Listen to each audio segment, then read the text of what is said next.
नमस्कार, मी सूरज सुनंदा गावडे सुभाष अकॅडमीमध्ये आपलं सर्वांचं स्वागत करतोय। तुम्हाला तर माहीतच आहे की आपण एक सिरीज सुरू केलेली आहे। त्याच्यामध्ये आपण काय करतोय तर राज्यसेवेचे मागच्या 4 वर्षाचे पेपर त्याचं व्यवस्थित डिटेल ॲनालिसिस करतोय।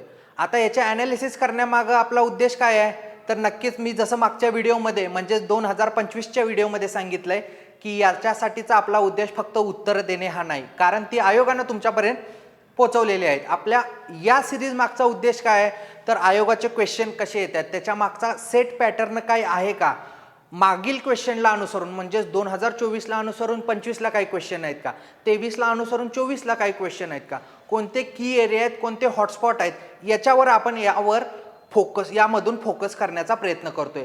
आणि याच धाटणीवर याच पॅटर्नवर आधारित आपली येणारी जी टेस्ट सिरीज असेल ती टेस्ट सिरीज आपण याच आधारित केलेली आहे। आणि याच पॅटर्नवर आधारित किंवा आयोगाला अनुसरूनच अभ्यास कोणत्या डिरेक्शनने केला पाहिजे, कसा केला पाहिजे, कशावर फोकस केलं पाहिजे, कोणत्या चुका टाळल्या पाहिजेत, हा आपण आपल्या मेंटरशिप बॅचमधून आपण त्या गोष्टी करून घेतोय। तर ठीक आहे, चला आता ह्याच्या आधी जर तुम्ही आत्ता इथं पहिल्यांदाच आला असाल तर आधी थांबा। 2025चा आपला जिओग्राफी आणि एन्व्हायरमेंटचा जी 9 नोव्हेंबरला झाली होती एक्झाम 2025ला, तर तो व्हिडिओ पहा आणि मग इथं या। आता आपण पाहतोय 2024चं ॲनालिसिस जिओग्राफीचं आणि एन्व्हायरमेंटचं, ज्याच्यामध्ये 15+5 असे 20 क्वेश्चन आहेत। ठीक आहे, चला सुरुवात करूया आपण।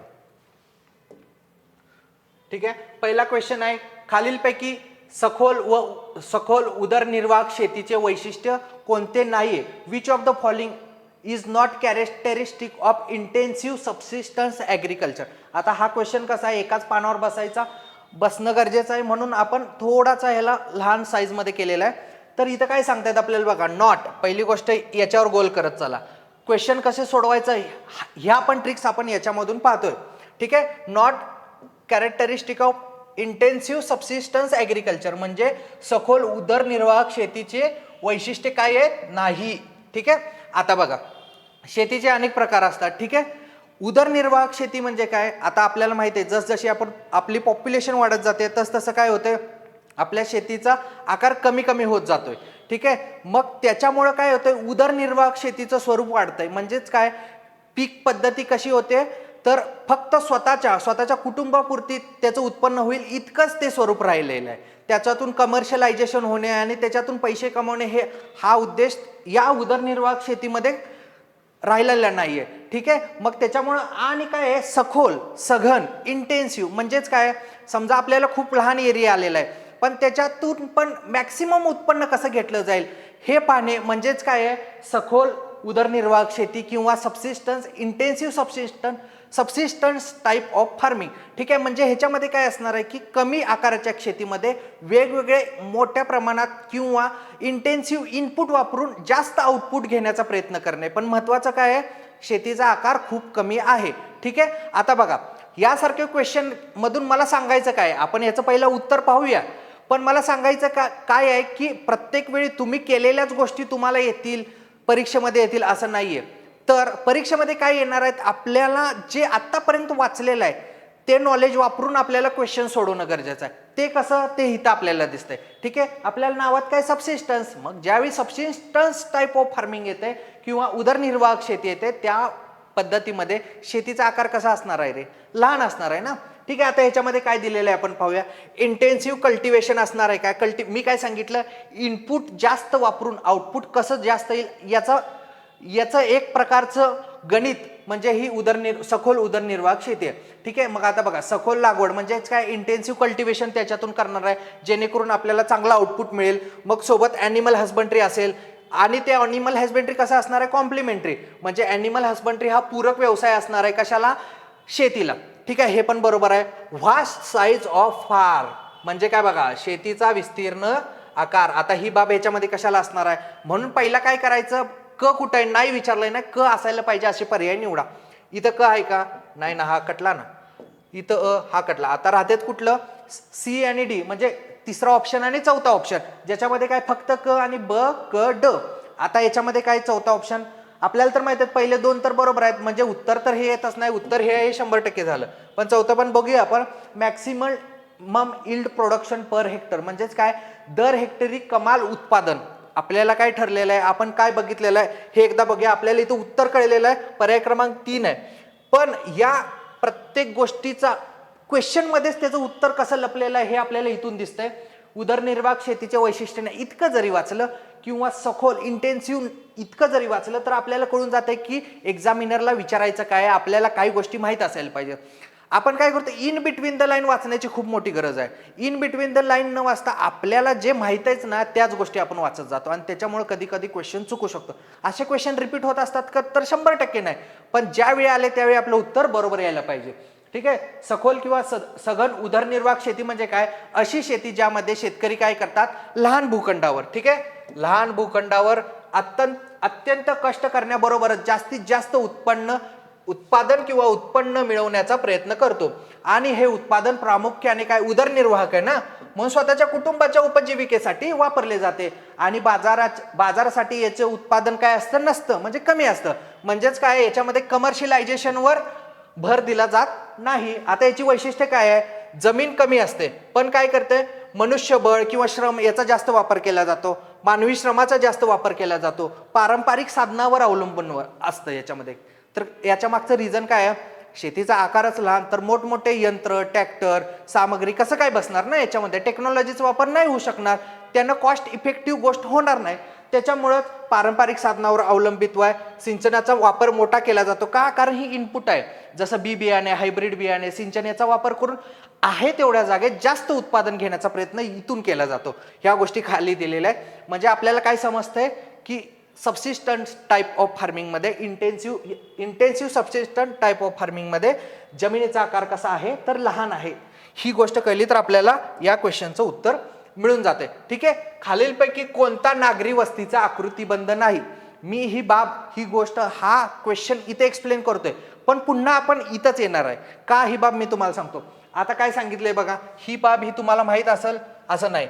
आता पहिला क्वेश्चन कशावर होता, तर शेतीचे प्रकार यांच्यावर होता.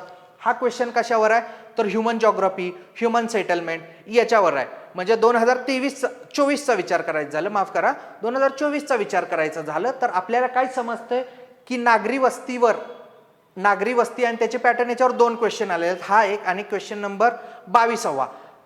हा पॅटर्न काय आहे आपण पाहूया. पण आपल्याला काय कळतंय, नागरी वस्तींचा विचार करायचा झाला. आता आपण पुण्यासारख्या शहरात राहतो, मुंबईसारख्या शहरात राहतो, वेगवेगळ्या शहरांमध्ये आपल्याला काय समजतंय, ग्रामीण आणि शहरी याच्यामध्ये काय फरक आहे, तर ग्रामीण भागात विखरलेले स्वरूप असते. ठीक आहे. एकत्र घनता कशी असते तिथली कमी असते. आणि ते शहरी भागाचं पाहायला गेलं तर स्वरूप कसं असतं, घनता तिथं जास्त असते, व्यवसाय, शिक्षण, वेगवेगळ्या सोयी सुविधा असतात त्याच्यामध्ये, आणि त्याच्यामुळे तिथलं स्वरूप विखरलेलं असतं का, तर नसतं. ह्या बाबीवर आपल्याला हा क्वेश्चन सुटून जातोय.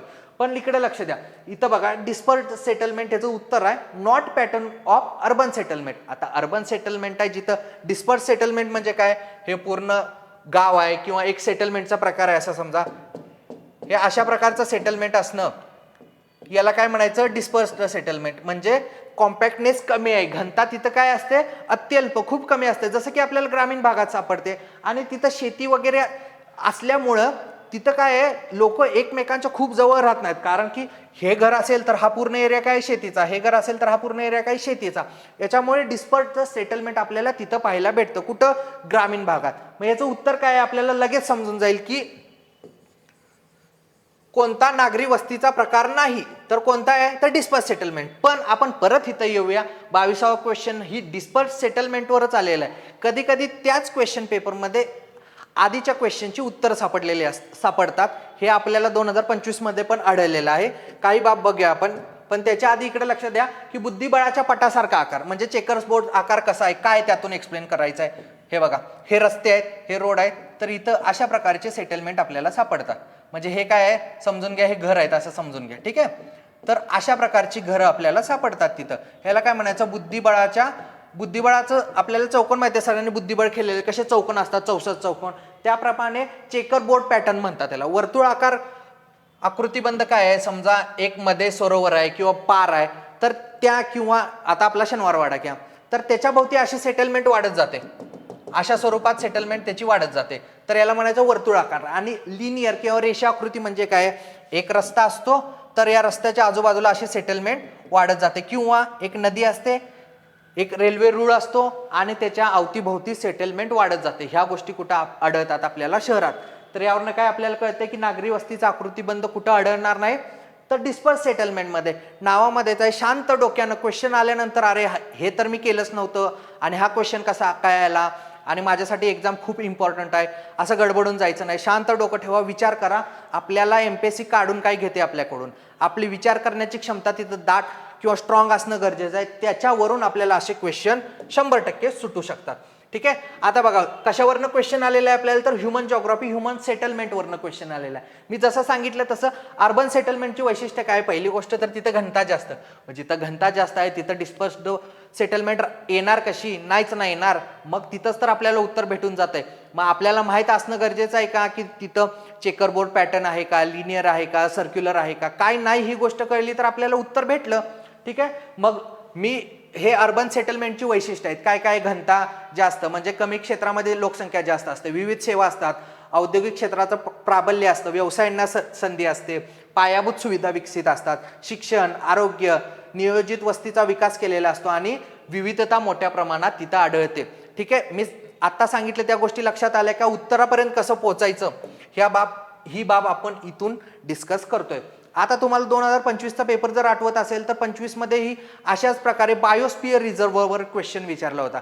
मी तिथं सांगितलं होतं की जैव विविधता संवर्धनाच्या वेगवेगळ्या पद्धती असतात, इन सिटू आणि एक्स सिटू. इन सिटू मध्ये काय आहे की ती स्पेसिस ज्या नैसर्गिक अधिवासामध्ये राहते त्या अधिवासामध्ये जाऊन त्यांचं संरक्षण करणे, त्यांचं संवर्धन करणे म्हणजे इन सिटू जैवविविधता संरक्षणाची पद्धत. एक्स सिटू काय आहे, तर त्या नैसर्गिक आदिवासाच्या बाहेर जाऊन झू, बॉटॅनिकल गार्डन्स अशा ठिकाणी त्यांचं संवर्धन करणे.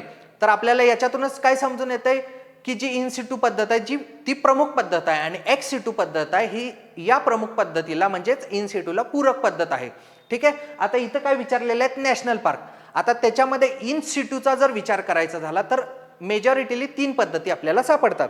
3 पद्धती कोणत्या कोणत्या आहेत, तर अभयारण्य म्हणजे वाईल्ड लाईफ सेंच्युरी, ज्याच्यामध्ये एखादी स्पेसिस किंवा एखादा वनस्पती, प्राणी यांचं किंवा पक्षी यांचं संवर्धन करण्यासाठी वाईल्ड लाईफ सेंच्युरी किंवा अभयारण्य बांधली जातात. महाराष्ट्राचा विचार करायला झालं 50+ वाईल्ड लाईफ सेंच्युरी आहे, ज्याच्यावर जोड्या जुळवालाही क्वेश्चन खूप वेळा विचारण्यात आलेला आहे. नॅशनल पार्क म्हणजे काय, एकापेक्षा जास्त स्पेसीज असतील, प्राणी पक्षी यांचं संवर्धन करण्यासाठी आपण नॅशनल पार्क किंवा राष्ट्रीय अभयारण्य ही संकल्पना पुढे आलेली आहे. आणि पूर्ण इकोसिस्टीम, संपूर्ण परिसंस्थेचं संरक्षण करण्यासाठी किंवा संवर्धन करण्यासाठी आपण बायोस्फिअर रिझर्व्ह ही कन्सेप्ट पुढे आणलेली आहे. ठीक आहे. मग आता 2025ला काय बायोस्फिअर रिझर्व्हवर क्वेश्चन विचारलेला आहे, त्यांची स्थापना वर्ष. 2024ला काय, इकडे लक्ष द्या, देश वेगवेगळे आणि त्यांच्यातील फेमस किंवा महत्वाचे असे नॅशनल पार्क यांच्यावर क्वेश्चन आलेला आहे. आपल्याला माहिती आहे जिम कॉर्बेट आपलं पहिलं नॅशनल पार्क होतं. तर जिम कॉर्बेट काय, भारत. आता याचं 1ला 1 जर लावलं तर दुसरा पर्याय कटतोय आणि चौथा पर्याय कटतोय. ठीक आहे. ऑस्ट्रेलियाला 4 म्हणजे ग्रेट बॅरियर रीफ आपल्याला माहिती आहे, कोरल रीफ आहे त्या, म्हणजे 2ला 4 इथं पण आहे, 2ला 4 इथं पण आहे. ठीक आहे. म्हणजे 1 आणि 3 मध्ये आपल्याला उत्तर काढायचं आहे. आता इक्वेटर आपल्याला माहिती आहे की इक्वेटरवर कंट्री आहे, विषुववृत्तावर असलेला कंट्री आहे, ज्याच्यामध्ये गॅलोपॅगस आयलँड आपण खूप सर्वांनी ऐकलं असेल. आपले चार्ल्स डार्विन यांनी थिअरी ऑफ इव्हॉल्युशन, इथूनच त्यांना ती कन्सेप्ट किंवा ती संकल्पना आणि इथून त्यांनी दिलेल्या भेटी दरम्यान ही गोष्ट त्यांना आकलनास आली होती. म्हणजे काय, इक्वेडोरवर गॅलोपॅगस आयलँड म्हणजे 2ला 3 आणि USA काय आहे, ग्रँड कॅनियन. ग्रँड कॅनियन आपल्याला माहिती आहे भूगोलामध्ये नदी जे इरोजनल लँडफॉर्म तयार करते त्याच्यामध्ये कॅनियन येतं. ग्रँड कॅनियन कुठं आहे, तर USA मध्ये म्हणजे अमेरिकेमध्ये कोलोरेडो रिव्हरच्या इरोजनल गोष्टीमुळे हे ग्रँड कॅनियन निर्माण झालेलं आहे. ठीक आहे. म्हणजे काय कळते आपल्याला, 2ला 3 पाहिजे आणि 3ला 2 पाहिजे. 2ला 3 आणि 3ला 2, ह्याचं उत्तर काय आहे, 3. म्हणजे यातून आपल्याला काय कळते, आपल्याला करायचं काय आहे ह्या गोष्टीवर इथं लक्ष देणं आपल्याला गरजेचं आहे. इकडे लक्ष द्या आता की इक्वेडोर गॅलोपॅगस आयलँड आहे, ज्यांना जिथं काय झालं होतं, चार्ल्स डार्विन यांना थिअरी ऑफ इव्हॉल्युशन ही संकल्पना किंवा थिअरी ऑफ इव्हॉल्युशन त्यांना इथून भेटली होती.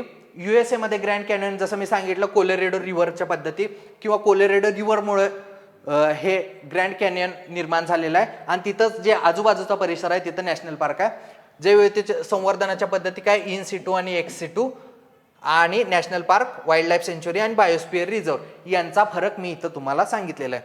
ठीक आहे, आता नेक्स्ट मध्ये जाऊया. आता बघा, हेतवणे हे प्रमुख जलसिंचन योजना खालीलपैकी कोणत्या जिल्ह्यात स्थित आहे? ठीक आहे, आता हा माझ्या मते तर अवघड कॅटेगरीचा प्रश्न आहे. मला नाही वाटत की जवळजवळ 70-80% लोकांचा हा क्वेश्चन चुकलाच असणार आहे. पण याच्यातून आपल्याला काय समजतंय की नदी प्रणाली किंवा जल प्रणाली याच्यावर क्वेश्चन कसे येत आहेत आणि एक्झामिनरला परीक्षा किंवा तो सब्जेक्ट थोडा अवघड कॅटेगरीसाठी बनवायचा असेल किंवा थोड्या अवघड साईडला घेऊन जायचा असेल तर तेव्हा काय करतो एक्झामिनर, अशासारखे रॅन्डम क्वेश्चन टाकतो. ठीक आहे, याचं उत्तर रायगड आहे. मी इथं जास्त एक्सप्लेन नाही करणार. त्यावेळी मे बी की असे प्रकल्प चर्चेत राहिले असतील तर त्यामुळे एक्झामिनरने हा क्वेश्चन विचारलेला आहे. नवी दिल्ली किंवा पनवेल ह्यासारख्या शहरांना, मोठ्या शहरांना पाणी पुरवठा करण्यासाठी पाताळगंगा रिव्हरवर हा हेतवणे जलसिंचन योजना आखण्यात आली होती. तर याचं उत्तर रायगड आहे. पण याच्यावरून आपल्याला काय समजतंय, नदी प्रणाली, जल प्रणाली, जलसिंचन योजना त्या भागातील ह्या गोष्टी महत्वाच्या आहेत आपल्यासाठी. आणि ह्या रॅन्डम क्वेश्चनच्या मागल याचा अर्थ असा नाही की तुम्ही आजपासून सगळे जलसिंचन प्रकल्प पाठ करायला सुरू केले. इम्पॉर्टंट महत्वाच्या गोष्टी, नक्कीच चौकटीच्या गोष्टी त्या तुम्हाला पाठ असणंच गरजेचं आहे, त्या तुम्हाला माहीत असणंच गरजेचं आहे. असे क्वेश्चन बघून प्रत्येक क्वेश्चनच्या मागे लागणं हे काय बरोबर अभ्यासाची मेथड नव्हे. ठीक आहे, हेतवणे जलसिंचन प्रकल्पाबद्दल मी थोडी माहिती दिलेली आहे. याच्यामध्ये महाराष्ट्रातील रायगड जिल्ह्यातील हा महत्वाचा प्रकल्प आहे. या प्रमुख अलिबाग तालुका पनवेल परिसराला पाणी पुरवठा करण्यासाठी हा प्रकल्प उभारण्यात आला आहे आणि नदी पाताळगंगा नदीवर हा प्रकल्प आहे. ठीक आहे, आता आपल्याला काय महत्वाचं काय इथं लक्ष द्या, टॉपिक नदी प्रणाली, जल प्रणाली. मग नदी प्रणालीचा उगम कुठं झालेला आहे, त्याची फिजिओग्राफी काय, प्रवाह कसे वाहतात, त्याच्यावर ही क्वेश्चन आपल्याला आलेले आहे. उपनद्या, मग त्यांचे संगम, प्रमुख चर्चेतील जलसिंचन प्रकल्प ह्यासारख्या बाबींवर क्वेश्चन येण्याचे प्रमाण इथं वाढतंय. ठीक आहे, आता 20वा क्वेश्चन. ठीक आहे, खालीलपैकी कोणता जलजन्य खडकाचा गुणधर्म नाही? आता जलजन्य म्हणजे काय इथं आपल्याला समजतंय, सेडिमेट्री रॉक. कधी कधी काय आहे माहितीये का, काही गोष्टी आपल्याला इंग्लिशमधून कळत नसतील तर मराठीमध्ये वाचणं, मराठीमधून कळत नसतील तर इंग्लिशमध्ये वाचणं. आपल्याला अल्टिमेटली काय मार्क्स मिळवायचे आहेत, तर आपल्याला जिथून सोपं जाते तिथून त्या क्वेश्चनचा व्यवस्थित अर्थ काढणं, व्यवस्थित तो क्वेश्चन समजावून घेणं आणि तो सॉल्व्ह करणं इथं गरजेचं आहे. सेडिमेंटरी रॉक, आता तुम्हाला माहिती आहे 2025 मध्ये कोणत्या केमिकली प्रकारचा किंवा केमिकली फॉर्म्ड जलजन्य खडक कोणता आहे किंवा केमिकली फॉर्म्ड सेडिमेंटरी रॉक कोणता आहे, असे क्वेश्चन 2025 मध्ये आलेले आहे. इथं पण काय कळतंय, रॉकवरच क्वेश्चन आलेला आहे. म्हणजे रॉक सिस्टीम महत्वाचे आहे जिओग्राफीचा अभ्यास करताना आणि त्याच्यामध्ये सेडिमेंटरी रॉक खूप महत्वाचं आहे कारण त्याच्यावरच परत क्वेश्चन आलेला आहे. मी मागच्या वेळी एक्सप्लेन केलं होतं पण आताही सांगतोय 3 प्रकारचे जनरली खडक असतात. मी पुढेही त्याचं एक्सप्लेनेशन दिलेलं आहे, पण आपण डिस्कस करूया की 3 प्रकारचे खडक असतात. एक असतात इग्नियस रॉक म्हणजे अग्निजन्य खडक, जे भूगर्भातील लावा वर येऊन थंड होतो त्यानुसार ते खडक निर्माण झालेले असतात. ते खडक कठीण असतात, म्हणजे काय, फॉल्टिंगची प्रक्रिया तिथं होते, फॉल्टिंगची प्रक्रिया त्या ठिकाणी होते. दुसरे खडक असतात की सेडिमेंटरी रॉक, जलजन्य खडक, जे वेगवेगळे अवसाद सेडिमेंट्स असतील त्यांच्या एकत्रीकरणाने, डिपॉझिशनने ते खडक निर्माण होतात. त्यांच्यामध्ये फॉसिल्स म्हणजे काय, जीवाश्म आढळून येतं. ते एकत्रीकरणाने निर्माण झालेले खडक आहे, म्हणजेच ते तुलनेने कसे असतात, मृदू असतात, सॉफ्ट असतात. आणि तिसऱ्या प्रकारचे खडक आपल्याला सांगता येतील की ते आहेत मेटामॉर्फिक रॉक म्हणजेच रूपांतरित खडक. त्याच्यामध्ये काय, रूपांतरित खडकामध्ये जे 3ही प्रकार सांगितले, जसे की इग्नियस रॉक म्हणजे अग्निजन्य खडक, सेडिमेंटरी रॉक आणि मेटामॉर्फिक रॉक, यांच्यावर रूपांतरणाची प्रक्रिया होते वेगवेगळ्या कारणांमुळे आणि रूपांतरित खडक निर्माण होत असतात. ठीक आहे, आपल्याला काय पाहायचं आहे, सेडिमेंटरी रॉक. ठीक आहे, इथं क्वेश्चन वाचूया आपण. एकाच खडकाच्या थरात अनेक आकाराचे कण संघटित झाल्याने हे बनलेले असतात. म्हणजे काय, particles of many size are organised in single rock layer. हे बरोबर आहे. आपल्याला काय विचारले, कोणता गुणधर्म नाही. ठीक आहे, हा जर वाचला नाही तुम्ही तर हा पहिला तर गुणधर्म आहे, टिक करून 1 लिहून निघून जाईल, पण काय चुकलेला असेल. ठीक आहे, व्यवस्थित वाचणं आणि क्वेश्चन काय विचारलाय त्याला गोल करणं, हा पॅटर्न तुम्ही डोक्यात घ्या. याच्यानुसारच तुम्ही प्रॅक्टिस पेपर सोडवा. खडक अवाढव्य आकाराचे असून कठीण असतात. ठीक आहे, the rocks are huge and hard. आता हे हार्ड असतात का, इग्नियस रॉक हार्ड असतात. जलजन्य खडक म्हणजे सेडिमेंटरी रॉक काय असतात, हे तुलनेनं मृदू असतात. तर हे चुकीचं आहे. ठीक आहे, तरी पण आपण पुढे वाचायचं. मी काय सांगितलेलं आहे, चूक जर पाहायचं असेल तर एक्स्ट्रीम चूक काय आहे आणि बरोबर असेल तर एक्स्ट्रीम बरोबर काय. काय वेळी आयोग अशा प्रकारे डिस्टिंग्विश करून ते उत्तरापर्यंत नेण्यासाठी आपल्याला त्या प्रकारचे क्वेश्चन देण्यात आलेले असतात. त्यामुळे पाहायचं पुढचं, जरी आपल्याला पहिल्याच लाईनमध्ये उत्तर भेटलं तर याचा अर्थ असा नाही की आपल्याला 2 तास आहे, सर्व पर्याय वाचायचे आणि मग पुढे जायचं. तिसरा काय आहे, खडकात प्रामुख्याने जीवाश्म आढळतात. ठीक आहे, the fossils are mainly found in this rock. ठीक आहे, म्हणजे फॉसिल आढळतात का, बरोबर आहे. आता खडक मृदू असतात. ठीक आहे, आता बघा काय आहे बघा, आणि त्यांची झीज लवकर होते, ही गोष्ट तर बरोबर आहे. आता एक स्मार्ट विद्यार्थी काय करतो, आपल्याला ह्या 2 पहिला आणि तिसरी बाब जरी माहित नसेल तर दुसरी आणि चौथी बाब आपल्याला काय माहिती आहे, कॉन्ट्राडिक्ट आहेत. म्हणजे एकच ह्यातलं बरोबर असणार, एकतर तो कठीण असणार आहे किंवा मृदू असणार आहे, एकतर ते बरोबर असणार आहे किंवा चूक असणार आहे, अशा बाबी आहेत इथं. आपल्याला काय समजतंय, दुसरा मी आता एक खोडतो म्हणजे तुम्हाला अजून व्यवस्थित दिसेल. आपल्याला कुठं लक्ष द्यायचं आहे, फक्त दुसऱ्यात आणि चौथ्यामध्ये. खडक अवाढव्य आकाराचे असून कठीण असतात आणि इथं खडक असतात मृदू, म्हणजे इथं हार्ड आहे खडक आणि इथं काय आहे, सॉफ्ट आहे. ठीक आहे, एवढ्यावरच लक्ष द्यायचं आहे. आपल्याला माहिती आहे एक तर 2 असेल नाही तर 4 असेल. आता ज्यावेळी सेडिमेंटरी रॉकचा विचार येतोय त्यावेळी ते खडक काय असतात, सॉफ्ट असतात. ठीक आहे, मग सॉफ्ट असतील तर चुकीचं विचारलेलं आहे आपल्याला कळते पर्याय क्रमांक 2 हा चुकीचा आहे. सतसत विवेक बुद्धी एक्झाम मध्ये शाबूत असणं खूप गरजेचं आहे, कारण आपल्याला हे कळतंय की एक तर 2 नाही तर 4 मध्येच कसं उत्तर असू शकतं आणि हे क्वेश्चन 100% बरोबर यायला पाहिजेत. या कॅटेगरीतले असतात. एक्झामिनर म्हणतो हे घे, तुला मार्क्स घे, फक्त तू थोडं तिथं जागृत राहा. ठीक आहे, आता विश्लेषण याच्यामध्ये आपल्याला मी जसं सांगितलं इग्नेस रॉक असतात 3 प्रकारचे खडक, त्याच्यामध्ये काय लावा किंवा मॅग्मा काय होतो, थंड होण्याच्या प्रक्रियेदरम्यान ते निर्माण होतात. त्यामुळे त्यांना सर्वप्रथम ते खडक निर्माण झाल्यामुळे यांना काय म्हणतात, तर प्रायमरी रॉक असं म्हणतात. तर त्याच्यामध्ये बेसॉल्ट आहे, ग्रानाइट आहे, प्युमिस आहे, गॅब्रो ह्यासारखे खडक यामध्ये येतात. ठीक आहे, अवसादी जलजन्य किंवा गाळाचे खडक दुसरा टाईप आहे, म्हणजेच काय, सेडिमेंटरी रॉक. याच्यामध्ये काय आहे, वेगवेगळ्या खडकांचे अवसाद असू दे, सेडिमेंट्स असू दे, इरोजन, वेदरिंग याच्यामुळे वाहून नेले जातात आणि एका ठिकाणी ते काय होतात, सेटल होतात, एका ठिकाणी त्यांचं डिपॉझिशन होतं आणि त्यामुळे जे रॉक निर्माण होतात त्यांना काय म्हणायचं, सेडिमेंटरी रॉक. ठीक आहे, आणि याच्यामध्ये मी जसं सांगितलं कोणत्या प्रकारे त्यांचं डिपॉझिशन होतंय, कोणत्या प्रकारे ते एकत्रित येतात, त्यानुसार मेकॅनिकल सेडिमेंटरी रॉक, केमिकल किंवा ऑर्गॅनिक. आता बघा 2025चा क्वेश्चन इथून आलेला आहे, केमिकल रॉक जिप्सम, हाच काय 2025चा क्वेश्चन आहे. ठीक आहे, म्हणजे आपल्याला समजते का लिंकेज कसं लागतंय. दोन्ही वेळेस रॉकवर क्वेश्चन विचारलेले आहेत, दोन्ही वेळेस सेडिमेंटरी रॉकवर क्वेश्चन विचारलेले आहेत. एक 1 लाइनर आहे किंवा कोणता आहे रॉक आणि कोणता नाही, हा 2025ला विचारलेला क्वेश्चन आहे आणि त्यांचे कॅरेक्टरिस्टिक हा 2024ला विचारलेला क्वेश्चन आहे. ठीक आहे, आता यांची वैशिष्ट्ये तुम्हाला माहिती आहे, एक थरामध्ये आढळतात, स्ट्रॅटिफाईड असतात, फॉसिल्स आढळतात त्याच्यामध्ये आणि तुलनेने मऊ असतात. आणि रूपांतरित किंवा मेटामॉर्फिक रॉक म्हणजे काय, उच्च तापमान, दाब किंवा वेगवेगळ्या केमिकल रिएक्शन याच्यामुळे अग्निज, रूपांतरित किंवा सेडिमेंटरी या तिन्ही स्वरूपामध्ये, तिन्ही रॉकच्या स्वरूपामध्ये बदल घडतात आणि त्याच्यानुसार मेटामॉर्फिक रॉक फॉर्म होतात. तर हे याच्या मागची कारण काय आहे, तर हीट आहे, प्रेशर आहे किंवा केमिकल ऍक्शन आहे. आता मूळ खडक आणि त्यांचं रूपांतरित स्वरूप, हा क्वेश्चन खूप वेळा आलेला आहे बरं का. कंबाईन असू दे, राज्यसेवा मेन्स असू दे किंवा आता प्रिलियम्सलाही खूप वेळा हा क्वेश्चन आलेला आहे. तर लाईमस्टोनचं काय होतं, तर मार्बल होतं. ठीक आहे, सँडस्टोनचं काय होतं, क्वार्टझाईट, शेलचं काय होतं, स्लेट किंवा सिस्ट आणि ग्रेनाइटचं काय होतं, ग्नीस. तर ह्या गोष्टी आलेल्या आहेत जोड्या जुळवाला किंवा 1 लाइनरला, अशा स्वरूपाचे क्वेश्चन आलेले आहेत. फक्त आपण तिथपर्यंत कसं पोचायचं, एखादा क्वेश्चन घेतला, एखादा टॉपिक घेतला तर त्याचा 360 डिग्री अभ्यास कसा करायचा, असा अभ्यास केल्यानंतर काय होतं माहिती आहे का, आपला क्वेश्चन 100% चुकत नाही, कारण आपण जो अभ्यास केलेला असतो त्याच्या बाहेरचा क्वेश्चनच जात नाही. ठीक आहे, आता भारतातील जनगणना वर्ष आणि मृत्यूदर यांच्या जोड्या जुळवा. आता प्रथम दर्शनी पाहता आपल्याला काय वाटतं माहिती आहे का, की अरे 1981चा मृत्यूदर मला कशाला माहित असायला पाहिजे, ते जाऊ दे, मला 2011चाच मृत्यूदर माहित नाही. पण त्याच्या आधी थोडं मागे येऊ, आपल्याला हा टॉपिक कोणता आहे, सेन्सस. मी जसं सांगितलं की 2025ला 5 क्वेश्चन सेन्ससवर आले होते. आता आपल्याला बघूया किती आलेले आहेत. 2 ते 3 क्वेश्चन दरवेळी सेन्ससवर असतात, सेन्ससच्या डाटावर असतात. तर तो आपल्याला व्यवस्थित करणं, व्यवस्थित अंडरस्टँड करून घेणं गरजेचं आहे. अंडरस्टँड का म्हणलं तर त्याचं उदाहरण आहे हा क्वेश्चन. याच्यामध्ये आपल्याला काय माहीत असायला पाहिजेत आणि काय माहीत असायला नको, ह्या जर गोष्टी माहीत असतील तर हा क्वेश्चन 100% बरोबर येतो.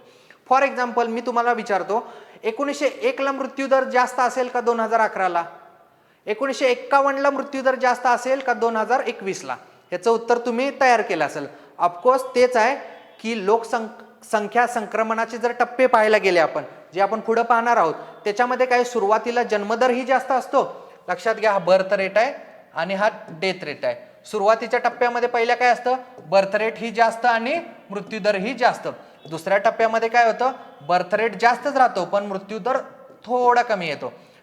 आणि तिसऱ्या टप्प्यामध्ये बर्थ रेट ही कमी येतो आणि मृत्यूदर ही म्हणजेच जन्मदर ही कमी येतो आणि मृत्यूदर ही कमी येतो. म्हणजेच आपल्याला हेच जर लॉजिक लावलं तर आपल्याला समजून येते की मृत्यूदर कुठं जास्त असणार आहे दर हजाराला, जुन्या काळामध्ये. ठीक आहे, म्हणजे 1981 ला जास्त असणार आहे आणि 2011 ला काय असणार आहे, कमी असणार आहे. हे जर लॉजिक लागलं तर आपल्याला बघा 1981 ला काय 15 असणार आहे, म्हणजे ह्यातला जास्तीत जास्त आकडा काय आहे. 1991 ला काय त्याच्यानंतरचा, 2001 ला 8 आणि 2011 ला 7, म्हणजे 1 2 3 4 1 2 3 4 हे.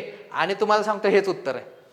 म्हणजे कळतंय काय, अप्लाइड नॉलेज लावणं. आपल्याला ह्या गोष्टी माहीत असतात, फक्त आपल्याला हे काय कळतं एक्झामच्या बाहेर आल्यानंतर आपल्याला वाटतं की अरे हे तर मी विचार केलाच होता की. बरोबर आहे, तू विचार केला होता पण तू उत्तर मारलेस का, उत्तर टिक केलेस का. तर ही गोष्ट खूप महत्त्वाचं आहे. आणि आपल्या रिलेटिव्ह कॉम्पिटिशन, मी जसं सांगितलं की स्पर्धा परीक्षा ही रिलेटिव्ह कॉम्पिटिशन आहे, तर त्याच्यामध्ये आपल्याला अशासारखे आपले बोल्ड स्टेप आहेत ना, तर 2-4 मार्क्स पुढे घेऊन जातात आणि कट ऑफ रेषेच्या पलीकडे आपल्याला ढकलून देतं. तर हे सिंपल आहे की हे फक्त सेन्ससचा डाटा पाठ असून उपयोग नव्हतं, तर तो डाटा व्यवस्थित अप्लाय कसा करतोय त्याच्यानुसार या प्रश्नाचं उत्तर आपल्याला येणं गरजेचं होतं. लोकसंख्या संक्रमणाचे टप्पे काय बघा. पहिला टप्पा काय आहे, हायर स्टेशनरी असतं. म्हणजे काय, जन्मदर ही जास्त आहे खूप आणि मृत्यूदर ही खूप जास्त आहे, त्याच्यामुळे लोकसंख्या वाढतच नाही. ठीक आहे, लोकसंख्या वाढ अल्पत्य असते किंवा शून्य, अत्यल्प किंवा शून्य आहे. म्हणजेच काय, हा पहिला टप्पा आहे. दुसऱ्या टप्प्यात काय मध्ये होतं, थोडी एक्सपांडिंग व्हायला सुरू होते आणि जन्मदर खूप जास्त होत असतो आणि मृत्यूदर झपाट्याने त्यावेळी घडतो. त्यामुळे काय होतं, लोकसंख्येचा विस्फोट. जसं आपल्याला 1971च्या काळात आपल्याला जाणवलं होतं की जवळजवळ 24.8 दराने आतापर्यंतची सर्वात जास्त लोकसंख्या 1971च्या सेन्ससच्या वेळी आपल्याला जाणवली होती की खूप प्रमाणात वाढते आणि त्याच्यानंतर तो रेट हळूहळू कमी येत गेला. मग तिसरा टप्पा काय, लेट एक्सपांडिंग, ज्याच्यामध्ये जन्मदर ही कमी होतो आणि मृत्यूदर ही कमी होऊन हळू स्टेबल होत जातो. आणि ह्या नंतरच्या 2 स्टेजेस आहेत ज्या आता आपल्याला अन्य डेव्हलप्ड देशामध्ये पाहायला भेटतात की जन्मदर ही हळूहळू कमी येतोय, मृत्यूदर ही हळूहळू कमी येतोय, लोकसंख्या स्थिर होते. लोअर स्टेशनरी पॉप्युलेशन म्हणजे आता स्टेबल व्हायला चालू झालेले आहे पॉप्युलेशन. आणि त्याच्यानंतरची जी स्टेज येते, आपण आता समजतो की जपान, जर्मनी यासारख्या देशामध्ये काय आहे की जन्मदर तर खूपच कमी झालेला आहे, पण काय होतंय, म्हाताऱ्या लोकांचं प्रमाण म्हणजे ज्यांचं एज जास्त आहे त्यांचं प्रमाण वाढल्यामुळे काय होतंय, मृत्यूदर काय झालेला आहे, जास्त झालेला आहे. मग जन्मदर तर खूपच कमी झालेला आहे आणि मृत्यूदर जास्त झालेला आहे आणि पॉप्युलेशन काय होते, डिक्लाइनिंग स्टेजमध्ये जाते. म्हणजे ह्या वर्षीपेक्षा पुढच्या वर्षी पॉप्युलेशन कमी येते. अशा प्रकारची नकारात्मक वाढ हे आपल्याला इथं जाणवते. मग आपल्याला समजतंय का ह्या प्रश्नाचं उत्तर आपल्याला काढायचं कसं होतं, की कोणत्या लॉजिकनं काढायचं होतं आणि कशा प्रकारे आपण तिथं 2 ते 2.5 मार्क, कारण निगेटिव्ह जर झाला असता तर 0.5 पण गेले असते तर 2.5 मार्क कसं पुढे राहू शकतो. तर ह्या बाबीचं उत्तर इथून आपल्याला भेटते. आणि टॉपिक आपल्याला कळला असेल तर तो टॉपिक आहे भारताची सेन्सस. आता ठीक आहे, मी तुम्हाला मगाशी म्हटलं जो आपला क्वेश्चन आला होता, खालीलपैकी कोणती सेटलमेंट पॅटर्न हा शहरी नाहीये, त्याचं उत्तर इथंच आपल्याला दिसतंय बघा. आपलं त्याचं उत्तर काय होतं, डिस्पर्स्ड पॅटर्न. म्हणजेच काय, आपल्याला कळतं की वेगवेगळ्या प्रकारे ते डिस्पर्स झालेले आहे, स्कॅटर्ड आहेत ते. ठीक आहे, विखुरलेला आहे. तर आता इथं त्याच पेपरमध्ये 22वा क्वेश्चन, तो 17वा क्वेश्चन होता आपला, हा 22वा क्वेश्चन. आणि टॉपिक काय, ह्युमन सेटलमेंट, ह्युमन जॉग्राफी. विखुरलेल्या वसाहतीची खालीलपैकी वैशिष्ट्ये कोणती आहेत. ठीक आहे, इंग्लिशमध्ये एकदा वाचूया. Which dispersed settlement have following characteristics. ठीक आहे, मग आता याच्यामध्ये काय बघा, डिस्पर्स्ड असल्यामुळे काय असणार आहे, ते डोंगराळ भागात, गवताळ प्रदेश, दाट जंगलाचा प्रदेश येथे प्राकृतिक व पर्यावरणीय प्रतिकूलतेमुळे विखुरलेले वसाहती आढळत असतात. ठीक आहे, हे बरोबर आहे. कोणती वैशिष्ट्य आहेत हे विचारलेलं आहे. ठीक आहे, आता बघा, या वसाहतीमध्ये घरांची रचना एकाकी स्वरूपाची असते. एकाकी म्हणजे काय आहे की एकदम सर्व घरे एकत्र आलेली नसतात. The structure of the house in this settlement is isolated, हे आयसोलेटेड असतात. ठीक आहे, तिसरी म्हणजे दुसरं पण बरोबर आहे, अ बरोबर आहे आणि ब बरोबर आहे. आता आपल्याला करताना काय, दरवेळी असं खाली जायचं की कोणते विधान बरोबर आहे, तर प्रत्येक वेळी वाचल्यानंतर खाली जायचं. म्हणजे याच्यामुळे काय होतं, आपण इलिमिनेशन टेक्निकनं किंवा ह्यानुसार आपण आपल्या उत्तरापर्यंत जाऊ शकतो. आता बघा, नदी, डोंगररांगा, रस्ते, रेल्वे मार्ग इत्यादीमुळे घरांचे समूह परस्परांपासून दूर अंतरावर असतात. ठीक आहे, हे थोडं बाजूला ठेवू आपण. मैदानी भागात तसेच सुपीक मृदेच्या भागात भारतात ह्या वस्त्या आढळतात. आता बघा, मैदानी भागात तुम्हाला माहिती आहे उत्तर प्रदेश, सुपीक मृदेच्या भागात काय असणार आहे, इथं रोजगार जास्त भेटेल, शेती जास्त आहे, मग त्याच्यामुळे काय आहे, अशा भागात काय असतं, पॉप्युलेशन जास्त आहे. उदाहरणार्थ काय आपल्याला कळतेच ना, गंगेचे खोरे, यूपी, बिहार या भागात काय पॉप्युलेशन कमी आहे का जास्त आहे? मग जास्त आहे तर विखुरलेली पॉप्युलेशन कशी असेल, म्हणजे ड तर फिक्सच चुकीचं आहे. मग ड चुकीचं आहे तर काय, आता ब 2 आणि 3 ऑप्शन मध्ये. ठीक आहे, आता बघा, नदी, डोंगररांगा, रस्ते, रेल्वे मार्ग इत्यादीमुळे घरांचे समूह परस्परांपासून दूर अंतरावर असतात. तर बघा, डोंगररांगा बरोबर आहे, नद्या एक वेळ असू शकतं, पण रस्ते, रेल्वे मार्ग याच्यामुळे वेगवेगळ्या अंतरावर कसे काय असतील. आपण जसं पाहिलं मगाशी, लिनियर सेटलमेंट असू दे किंवा अजून चेकरबोर्ड पॅटर्न असू दे, त्याच्यामध्ये काय होतं, हे असतात रस्ते आणि त्याच्या सभोवताली घरे निर्माण झालेले असतात. म्हणजे काय आपल्याला कळतंय की रस्ते, रेल्वे मार्ग यांच्यामुळे घरांच्या समोर परस्परांपासून वेगवेगळे नसतात, तर आणखी जवळ आलेले असतात. डोंगररांग, आता जर ही फक्त डोंगररांगेच्या स्वरूपात जर असते, आपल्याला इथं दिलेलेच आहे डोंगराळ भागात, तर ही फॅक्ट बरोबर आली असती किंवा हे स्टेटमेंट बरोबर आलं असतं. पण ह्या स्टेटमेंटमध्ये काय केलेलं आहे, 2 बाबी एकत्रित केलेल्या आहे आणि ते स्टेटमेंट बरोबर आहे केले किंवा ते स्टेटमेंट बनवलेलं आहे. आता वरवर वाचताना आपल्याला काय वाटतंय की हे स्टेटमेंट बरोबर आहे आणि बहुतांश लोकांनी हे उत्तर लिहिलं होतं. ठीक आहे, पण आयोगाने इथं कुठं चुकवलंय बघा. इन बिटवीन द लाईन वाचणं का गरजेचं आहे, आपलं डोकं शाबूत ठेवणं का गरजेचं आहे, जागृत राहणं प्रत्येक वेळी का गरजेचं आहे. एक आपका एक गलत कदम, ते माहित आहे डायलॉग, त्यानुसार आहे. इथं थोडं जरी डिस्टर्ब झालं किंवा थोडं जरी लाईटली घेतलं तर आपला मार्क जाऊ शकतो. ठीक आहे, मग याचं उत्तर आहे अ आणि बी, ब बरोबर, क आणि ड चुकीचं. का चुकीचं आहे आणि त्यांचं कनेक्शन काय आहे, कोणता टॉपिक आहे, त्याच पेपरमध्ये 17वा क्वेश्चन, त्याच पेपरमध्ये 22वा क्वेश्चन, काय रिलेशन आहे, ह्या गोष्टी आपल्याला इथून कळतील. ठीक आहे, पुढे जाऊया आपण. आता इथं मी सांगितलेलं आहे की याचं एक्सप्लेनेशन मी जसं आत्ता एक्सप्लेन केलं तसं, डिस्पर्स सेटलमेंट कुठं असतात, म्हणजे विखुरलेले पद्धतीची घरं कुठं असतात, तर ह्याचं स्वरूप दिलेलं आहे आणि याची वैशिष्ट्य काय आहे, तर हे दूर दूर अंतरावर असतात, नावातच दिलेलं आहे. शेतीजवळ घर असतं, त्यामुळे ते वेगवेगळ्या स्वरूपात एका क्लस्टरमध्ये वेगवेगळ्या स्वरूपात ते राहतात. सामाजिक संपर्क तुटलेला असतो, म्हणजे कसं असतं, हे शेत आहे तर इथं घर त्यांचं, हे शेत आहे तर इथं घर, हे शेत आहे तर इथं घर. ठीक आहे, जर आपण पाहायला गेलं तर मग आपल्याला दिसतंय कसं सेटलमेंट पॅटर्न कसं आहे, हे असं आहे. ठीक आहे, म्हणजे काय डिस्पर्स सेटलमेंट आहेत याच्यामध्ये. ठीक आहे, तर बघा, नैसर्गिक अडथळे काय येतील, नद्या, टेकडे, जंगले, म्हणजे काय आपल्याला कळतंय. आपण जर तो क्वेश्चन बघितला, डोंगररांगा आणि नद्या, ही बाब बरोबर आहे, पण रस्ते, रेल्वे मार्ग इत्यादीमुळे तर ही एक्स्ट्रीम चुकीच्या डिरेक्शनला जाते, एक्स्ट्रीम चुकीची ठरते आणि त्यामुळं हा क्वेश्चन अ आणि ब बरोबर हे आपल्याला कळणं तिथं गरजेचं आहे. ठीक आहे, आता हा क्वेश्चन, आता मी हसलो यासाठी कारण 2025चा क्वेश्चन काढून बघा, क्वेश्चन पेपर काढून बघा, ज्याचं एक्सप्लेनेशन आपण बघितलेलं आहे. सिंधू नदी, किती क्वेश्चन आलेले आहेत माहिती आहे का, 2. एक करंटमध्ये आलेला आहे, एक जॉग्राफीमध्ये आलेला आहे. ठीक आहे, आणि त्याच्या पर्यायामध्ये जे पर्याय दिलेले आहेत त्याच्यामध्ये काय आहे, सिंधू नदीच्या उपनद्या, हाच क्वेश्चन विचारलेला आहे, फक्त मल्टी ऑप्शन स्वरूपात आहे आणि ऑप्शनमध्ये ना गंगा नदीच्या उपनद्या दिलेल्या आहेत. इथंही काय केलेलं आहे, तेच केलेलं आहे, गंगा नदीच्या उपनद्या दिलेल्या आहे. याच्यावरनं काय कळते आपल्याला, सिंधू नदी जे दरवेळी चर्चेत असते भारत पाकिस्तान समस्येमुळे, तर ती नदी महत्वाची आहे, सोबत गंगा नदी ही आपल्याला तितकीच महत्वाची आहे. खालीलपैकी कोणती सिंधू नदीची उपनदी नाही, यामध्ये जास्त एक्सप्लेन करण्याची गोष्ट नाही. रावी, बियास, सतलज आपल्याला माहिती आहे, ही सोन नदी आहे की नाही. आता हे रावी, बियास आणि सतलज नाही ह्याच्यामध्ये. ठीक आहे, चिनाब तर आहे, रावी, बियास आणि सतलज हे आपल्याला कळते, जो सिंधू आपला जल डिस्ट्रीब्युशनचा करार आहे.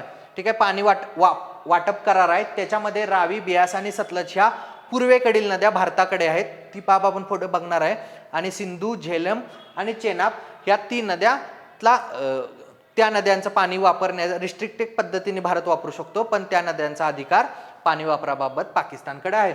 सिंधू नदीची खालीलपैकी कोणती उपनदी नाही, तर सोन हे आपल्याला माहिती आहे कुणाची उपनदी आहे, तर गंगा नदीची उपनदी आहे याच्यामध्ये. तर आपल्याला काय कळतं याच्यातून, नदी पॅटर्न महत्वाचा आहे. त्याच्यावर बघा, महाराष्ट्र आणि त्या रिलेटेड क्वेश्चन आलेला आहे पुढे, तो आपण पाहतोय. हेतावणे जल प्रकल्प किंवा जलसिंचन प्रोजेक्ट त्याच्यावर क्वेश्चन आलेला आहे. आता इंडियन जॉग्राफीचा विचार करतात तर इंडियन जॉग्राफीमध्ये नदी प्रणाली, ठीक आहे, याच्यावरही क्वेश्चन आलेला आहे. म्हणजे आपल्याला समजतं की कुठं क्वेश्चन येते. हा क्वेश्चन असा आहे की 100% बरोबरच यायला पाहिजे अशा कॅटेगरीचा क्वेश्चन होता. पण आपण यातून घ्यायचं काय ही गोष्ट आपल्याला लक्षात येणं गरजेचं आहे. ठीक आहे, ह्या आहेत त्याच्या उपनद्या. त्या एक्सप्लेन न करता इंडस वॉटर येते. याच्यावर 2025च्या प्रिलिम्सला क्वेश्चन आला होता. 1960ला झाला होता. वर्ल्ड बँकेनं मध्यस्थी केली होती याच्यामध्ये. भारतातर्फे त्यावेळेचे पंतप्रधान माननीय जवाहरलाल नेहरू आणि पाकिस्तानचे पंतप्रधान त्यावेळी किंवा आयुब खान हे होते. कराराचा उद्देश काय होतं? भारत पाकिस्तान यांच्यामध्ये शांततापूर्ण पाण्याचं वाटप व्हावं यासाठी. आता भारताकडे महत्वाचं काय आहे? भारताकडे पूर्वेकडील म्हणजेच काय रावी, ठीक आहे, रावी, बियास आणि सतलज ह्या नद्यावर, या नद्यांच्या पाण्यावर भारताचा पूर्णपणे हक्क असेल. आणि पाकिस्तानकडे कोणत्या नद्या आहेत? तर पश्चिमेकडील म्हणजेच कोणत्या? सिंधू, झेलम आणि चेनाब या नद्यांचा ऍक्सेस किंवा याच्या पाणी वापराबाबत हक्क कोणाकडे असेल? तर पाकिस्तानकडे असेल. म्हणजे आपल्याला समजतंय गंगा नदी, ठीक आहे, पुढे काय आहे? सिंधू नदी, यांच्या नद्या, उपनद्या, नदी प्रणालीचा पॅटर्न, उगम ह्याबाबत आपल्याला माहिती असणं गरजेचं आहे परीक्षेच्या दृष्टिकोनातून. सलग 2-3 प्री मध्ये याच्यावर क्वेश्चन येतोय तर आपल्याला ही बाब इथून समजणं गरजेचं आहे. पुन्हा बघा, महाराष्ट्रात कोणत्या प्रकारच्या जलप्रणाली आढळतात? आता सॉरी, ड्रेनेज पॅटर्न. जलप्रणाली म्हणजे काय? जलप्रणाली किंवा ड्रेनेज पॅटर्न म्हणजे एखादी नदी एका ठिकाणी उगम पावते तर ती कशा प्रकारे वाहते आणि त्याच्यातून कोणता आकार निर्माण होतो याला म्हणायचं ड्रेनेज पॅटर्न. तर हा ड्रेनेज पॅटर्न तिथील खडक, हवामान, तिथे कोणत्या प्रकारची माती आहे, फिजिओग्राफी कशी आहे तिथं, त्या वेगवेगळ्या प्रकारावर अवलंबून असतो. क्वेश्चन बघा, महाराष्ट्रात कोणत्या प्रकारच्या जलप्रणाली आढळतात? आता जनरली जर विचार करायचा झाला तर पहिल्यांदा काय करत जावा, अशा वेळी क्वेश्चन वाचल्यानंतर पर्यायाकडे येऊन बघायचं. म्हणजे आपल्याला काय कळतंय, कमीत कमी ह्यातला एक नाही किंवा सर्वच आहेत. ठीक आहे, म्हणजे 3 तर 100% आहेत हे आपल्याला यातून कळते. आता वृक्षाकार प्रणाली म्हणजे काय? ह्याच्या आधी आपण इकडे जाऊया की हे ड्रेनेज पॅटर्न म्हणजे काय असते. आता बघा, ड्रेनेज पॅटर्न म्हणजे काय? जमिनीवर तयार केलेले विशिष्ट रचना किंवा मांडणी असते कुणी नदीनं. म्हणजे समजा नदी इथं उगम पावलेली आहे, ठीक आहे, हे अशी वाहत आली, मग इकडून त्याला उपनद्या येऊन मिळाल्या, तर हा कुठला पॅटर्न तयार होत आहे? या पॅटर्नला काय म्हणायचं? ड्रेनेज पॅटर्न म्हणायचं. मग हे वेगवेगळ्या आकाराचे वृक्षाकार असतात, ट्रेलीज असतात, रेडियल असतात, रेक्टँग्युलर असतात, काय असतात त्या बघूया. मग ह्या कशावर अवलंबून असतात? तर पहिली गोष्ट आहे की तिथील जिओलॉजी, भूरचना कशी आहे, स्लोप आहे, उतार आहे का चढ आहे, खडकांचा प्रकार कसा आहे, तिथील हवामान कसे आहे, मृदा कशा आहे, ह्या वेगवेगळ्या फॅक्टरवर तिथला ड्रेनेज पॅटर्न, त्या नदीचा ड्रेनेज पॅटर्न अवलंबून असतो. आता ड्रेनेज पॅटर्न काय काय असतात बघा. डेंड्रिकल म्हणजे काय? झाडांच्या आकार असतात. झाड कसं असतं? हे असं काय, तर हे असं झाडांच्या आकार असतात, जेणेकरून आपल्याला वर्ण बर्ड्स आय व्ह्यूनं जेव्हा बघतो ती नदीचं पॅटर्न आपल्याला, तर आपल्याला कळतं की त्या नदीची सिस्टीम आहे ते ड्रेनेज पॅटर्न आहे. हे झाडाच्या आकाराच्या फांद्यासारखं आहे. झाडाच्या फांद्या कशा असतात त्याप्रमाणे. ट्रेलीज म्हणजे काय बघा, ही मुख्य नदी आहे आणि ह्याला अशा उपनद्या समांतर आकारामध्ये येऊन भेटतात. ठीक आहे, ह्याला म्हणायचं ट्रेलीज. हा ट्रेलीज पॅटर्न झाला. ठीक आहे, रेडियल म्हणजे काय? हा मध्यवर्ती बिंदू आहे किंवा टेकडी आहे, त्याच्यावरून अशा नद्या वाहत येतात. ठीक आहे, ह्याला म्हणायचं रेडियल पॅटर्न. रेक्टँग्युलर पॅटर्न आपल्याला कळतंय की रेक्टँग्युलर पॅटर्न अशा आकारामध्ये नद्या वळत जातात. ठीक आहे, एन्युलर पॅटर्न म्हणजे वर्तुळाकार रचना. म्हणजे एखाद्या वर्तुळाकार गोष्टीभोवती, समजा ही टेकडी आहे, ह्या टेकडीभोवती असा गोल राऊंड काढतात ते. म्हणजे समजून घ्या, जर आपण वर्ण पाहायचं झालं, ही अशी टेकडी आहे, तर या टेकडीभोवती या गोलाकार पद्धतीनं नदी भ्रमण करते. ठीक आहे, तर ह्याला म्हणायचं ड्रेनेज आकाराचा पॅटर्न. पॅरेलल म्हणजे आपल्याला माहिती आहे, कोकणातील नद्या आपल्याला माहिती आहे, हा सह्याद्री आहे आणि ह्या अरबी समुद्राला जाऊन भेटतात, तर कशा ह्या एकमेकाला पॅरेलल असतात, म्हणून समांतर किंवा पॅरेलल आकार तिथं आपल्याला सांगता येतो. आणि सेंट्रिपिटल म्हणजे काय? तर एक मध्यभागी असणाऱ्या तलावाकडं सर्व बाजूंनी नद्या वाहत येतात आणि तिथं काय होतात? ड्रेन होतात. हा सेंट्रिपिटल प्रकारचे ड्रेनेज पॅटर्न आहे. ठीक आहे, आता आपल्याला इथं विचारलेलं काय, महाराष्ट्रात कोणत्या प्रकारच्या जलप्रणाली आढळतात. आता आपल्याला समजलं की इथून घ्यायचं काय या क्वेश्चन मधून. ठीक आहे, आता आपण येऊया ह्या क्वेश्चनच्या उत्तराकडे, प्रश्नाच्या उत्तराकडे. याच्यात काय विचारलेलं आहे की कोणत्या आढळतात. आपल्याला आता कळलं पॅरेलल किंवा समांतर ड्रेनेज पॅटर्न कुठं आढळतो तर कोकणात. हा आपला पश्चिम घाट आहे, सह्याद्री आहे, इथून नद्या उगम पावतात आणि अशा एकमेकीला समांतर जातात आणि अरबी समुद्रामध्ये काय होतात, जाऊन मिळतात. म्हणजे हा पॅटर्न कुठला आहे, समांतर. समांतर पॅटर्न आपल्याला कुठं आपल्याला भेटतो तर कोकणात. ठीक आहे. आता अनिश्चित प्रणाली. अनिश्चित प्रणाली म्हणजे काय, याच्यामध्ये कोणत्याच पॅटर्न मध्ये बसत नाही, अशी वेगळीच एक आकार त्यांना प्राप्त असतो, तर त्या नद्यांच्या पॅटर्नला म्हणायचं, त्या ड्रेनेज पॅटर्नला म्हणायचं अनिश्चित. म्हणजेच काय आहे की इनडेफिनाइट. आपल्याला हा पॅटर्न पूर्व विदर्भात पाहायला भेटतो. वर्धा आहे, वैनगंगा, पैनगंगा, इंद्रावती, प्राणहिता यासारख्या नद्यांच्या स्वरूपात आणि त्यांच्या उपनद्यांच्या स्वरूपात आपल्याला हा पॅटर्न पाहायला भेटतो. म्हणजेच काय, पूर्व विदर्भ. आता वृक्षाकार प्रणाली आपल्याला कुठं पाहायला भेटते, भीमा, गोदावरी, कृष्णा ह्या नद्यांच्या खोऱ्यात आपल्याला वृक्षाकार प्रणाली पाहायला भेटते. म्हणजेच काय, डेंड्रिकल पॅटर्न. आणि जर जाळीदार पॅटर्नचा विचार करायचा झाला तर प्रामुख्याने महाराष्ट्रात जाळीदार पॅटर्न तसा कुठं सापडत नाही, पण काही भागाचा विचार करायचा झाला, जसं मी सांगितलं की ट्रेलिस पॅटर्न म्हणजे काय, ही प्रमुख नदी आहेत त्याला उपनद्या अशा स्वरूपात येऊन भेटतात. तर काही प्रमाणात हा पॅटर्न आपल्याला पाहायला भेटतो, खास करून अजिंठा सातमाळा या पर्वतरांगेच्या प्रदेशात. तर जसं ह्या प्रश्नाचं उत्तर पाहायचं झालं तर सर्व बरोबर. म्हणजे वृक्षाकार प्रणाली आपल्या गोदावरी, भीमा, कृष्णा नदीच्या खोऱ्यात सापडते. समांतर प्रणाली आपल्याला कोकणात सापडते. अनिश्चित प्रणाली पूर्व विदर्भात आणि जाळीदार प्रणाली काहीशा प्रमाणात आपल्याला महाराष्ट्रामध्ये आढळते. क्वेश्चन काय विचारलेला आहे आणि याचं उत्तर काय आहे तर ऑल ऑफ द अबव, म्हणजे वरीलपैकी सर्व प्रकार पॅटर्न हे महाराष्ट्रात पाहायला भेटतात. ठीक आहे. जसं मी इथे एक्सप्लेन केलंय की वृक्षाकार प्रणाली किंवा डेंड्रिटिक प्रणाली आपल्याला कुठं आढळते, भीमा गोदावरी नदीच्या खोऱ्यात किंवा भीमा किंवा गोदावरी नदीचं खोरं काय डेंड्रिटिक पॅटर्नचं आहे. समांतर पॅरलल जसं सांगितलं कोकणातील नद्या अनिश्चित पॅटर्न पूर्व विदर्भामध्ये, आणि जाळीदार पॅटर्न आपल्याला जनरली पाहायला भेटत नाही, म्हणजे असा प्रमुख असा पॅटर्न नाही, पण सातमाळा रांगा आणि विदर्भातील काही भागात अंशतः ट्रेलिस पॅटर्न आपल्याला दिसून येतो. म्हणजेच आपलं याचं उत्तर आहे वरीलपैकी सर्व. आणि विचार करायचा की कुठं ना कुठं त्या नद्यांचा पॅटर्न तशा स्वरूपात असू शकतो, म्हणून याचं उत्तर आहे की वरीलपैकी सर्व उत्तर आहे. पेपर झाल्यानंतर खूप सारे विचार याच्यामध्ये आले होते की पहिले 3 पॅटर्न आहे हे सर्वांनाच माहित होतं, चौथा पॅटर्न असू शकेल का नाही या प्रकारे मोठ्या प्रमाणात डिबेट सुरुवात झाली होती. पण आयोगाने काय केलेलं आहे, चौथं पण बरोबर म्हणजे ऑल ऑफ द अबव हे उत्तर ठेवलेलं आहे. म्हणजेच काय कहते, कुठं ना कुठं आपल्याला काही प्रमाणात आपल्याला हा पॅटर्न सापडतोय आणि त्यामुळे त्याचं उत्तर ते देण्यात आलेलं आहे. आता 25 बघा, परत बघा क्वेश्चन कुठं आलेला आहे, तेच 2011ची जनगणना. म्हणजे माझ्या मते हा दुसरा क्वेश्चन असेल या पेपरमधील. 2011ची जनगणना आणि त्याच्यातील लोकसंख्येची घनता, विशेष करून महाराष्ट्र. म्हणजे जनरली ट्रेंड काय असतो की लोकसंख्येवर विचारायचा किंवा लोकसंख्यिक डाटा याच्यावर क्वेश्चन विचारायचा, महाराष्ट्रावर एक, इंडियावर एक, अशा प्रकारे ते क्वेश्चन विचारण्याचा ट्रेंड आपल्याला पाहायला भेटतो. खालील विधानांचा विचार करून योग्य पर्याय निवडा. इथं सर्कल करणं गरजेचं आहे. पहिलं विधान काय, सन 2011च्या अंतिम जनगणनेनुसार महाराष्ट्रात लोकसंख्येची सर्वात जास्त घनता कुठं आढळते, मुंबई उपनगर जिल्ह्याची. मी तुम्हाला काय सांगितलेलं आहे मागच्या व्हिडिओमध्ये की प्रत्येक फॅक्ट असू दे, घनता असू दे, साक्षरता असू दे, सर्वात जास्त लोकसंख्या असू दे, यासारख्या बाबी, लिंग गुणोत्तर असू दे, यासारख्या बाबींमध्ये पहिले 5 राज्य भारताचा विचार करता आणि शेवटचे 5 राज्य, आणि महाराष्ट्राचा विचार करता पहिले 5 जिल्हे आणि शेवटचे 5 जिल्हे, याची माहिती असणं गरजेचं आहे. आता महाराष्ट्राचा विचार करायचा झाला जनगणनेच्या स्वरूपात. ठीक आहे, मी काय विचार सांगतोय लक्षात घ्या. महाराष्ट्र आणि घनता हा क्वेश्चन ना 2020ला पण विचारलेला आहे, 21ला पण विचारलेला आहे, 20ला पण विचारलेला आहे, 21ला पण विचारलेला आहे, आता 24ला पण विचारलेला आहे. कशाच्या स्वरूपात, क्वेश्चन बदललेले आहेत, म्हणजे क्वेश्चनचा फॉर्मॅट बदललेला आहे, पण महाराष्ट्र आणि महाराष्ट्राची घनता याच्यावर क्वेश्चन आलेलाच आहे. ठीक आहे. आणि पहिलं तर बरोबर आहे, हे काय कसं आहे काय गोष्टी आपण पुढे पाहूया.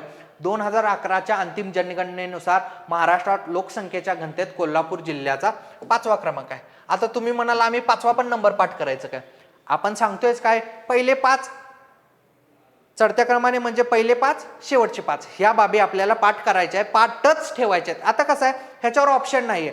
आयोग तिथं क्वेश्चन विचारतंय तर आपण विद्यार्थी म्हणून, स्पर्धक म्हणून काय केलं पाहिजे तर त्या गोष्टी पाठच ठेवल्या पाहिजे.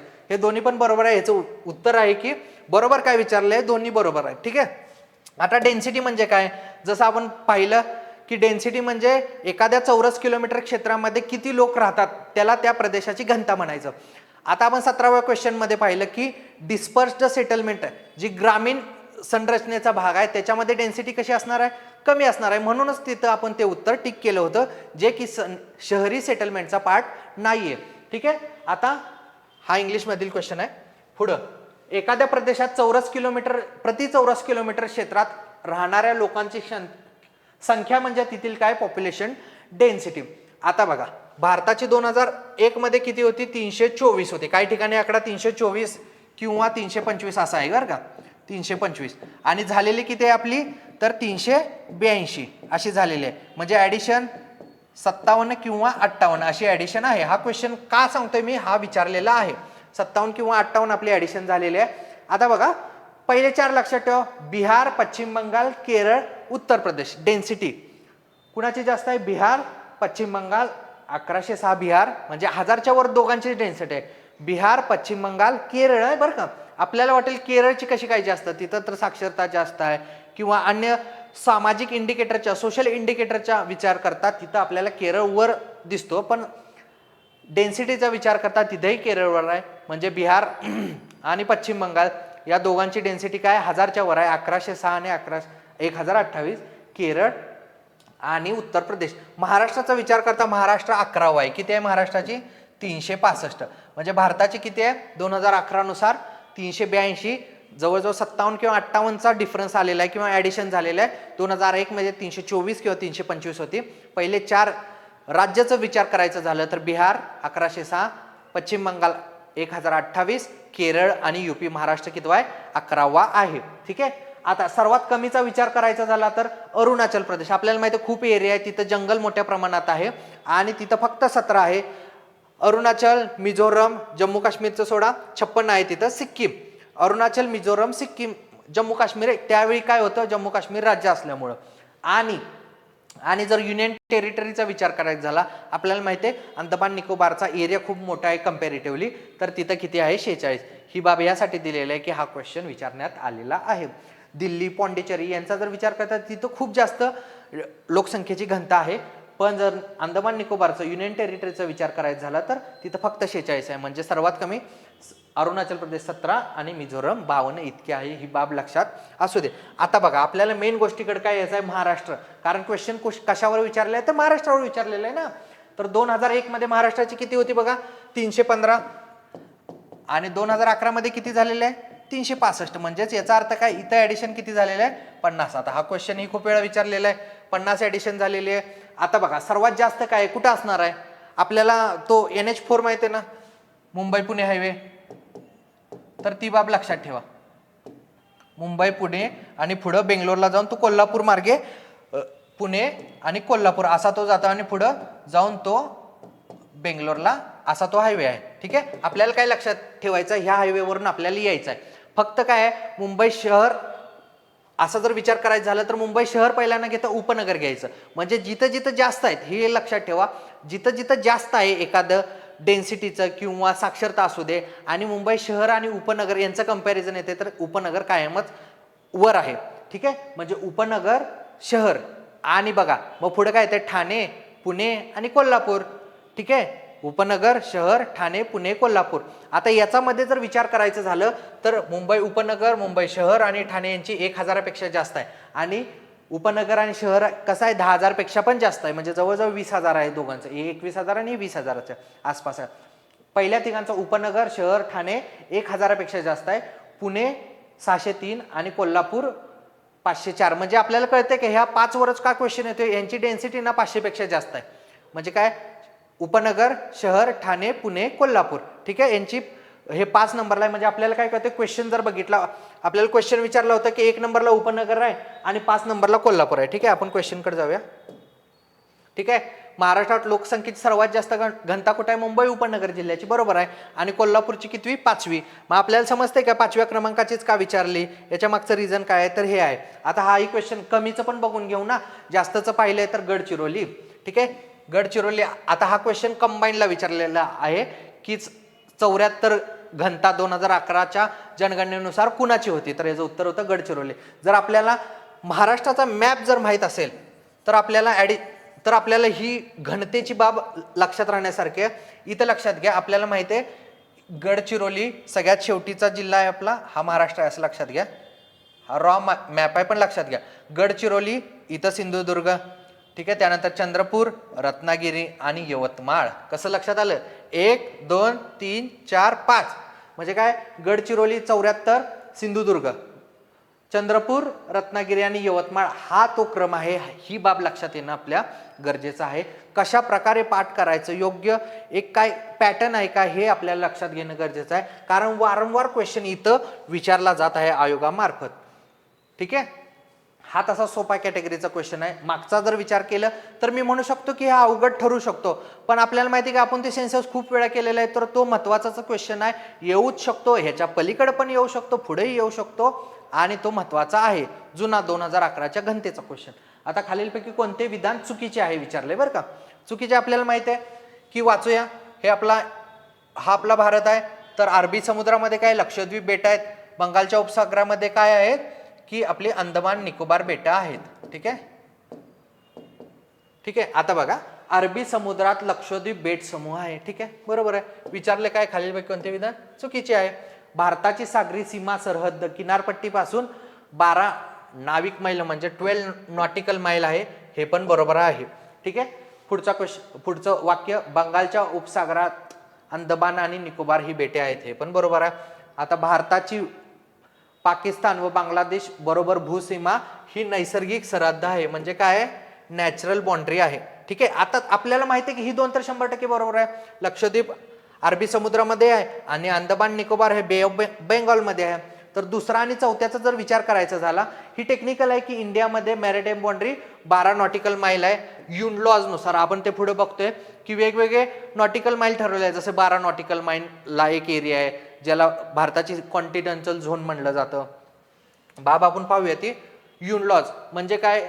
युन क्लॉज नुसार 1982 United Nation convention on law of sea याच्यानुसार टेरिटोरियल वॉटरची काय सरहद्द आहे 12 नॉटिकल माइल म्हणजेच काय 22.2 किलोमीटर. कॉन्टिनेंटल झोन काय आहे, एक्सक्लुझिव्ह EEZ म्हणतो, आपल्या किनारपट्टीपासून 200 नॉटिकल माइल, आणि त्यानंतर कॉन्टिनेंटल शेल्फ असं हे क्लासिफिकेशन करण्यात आलेलं आहे.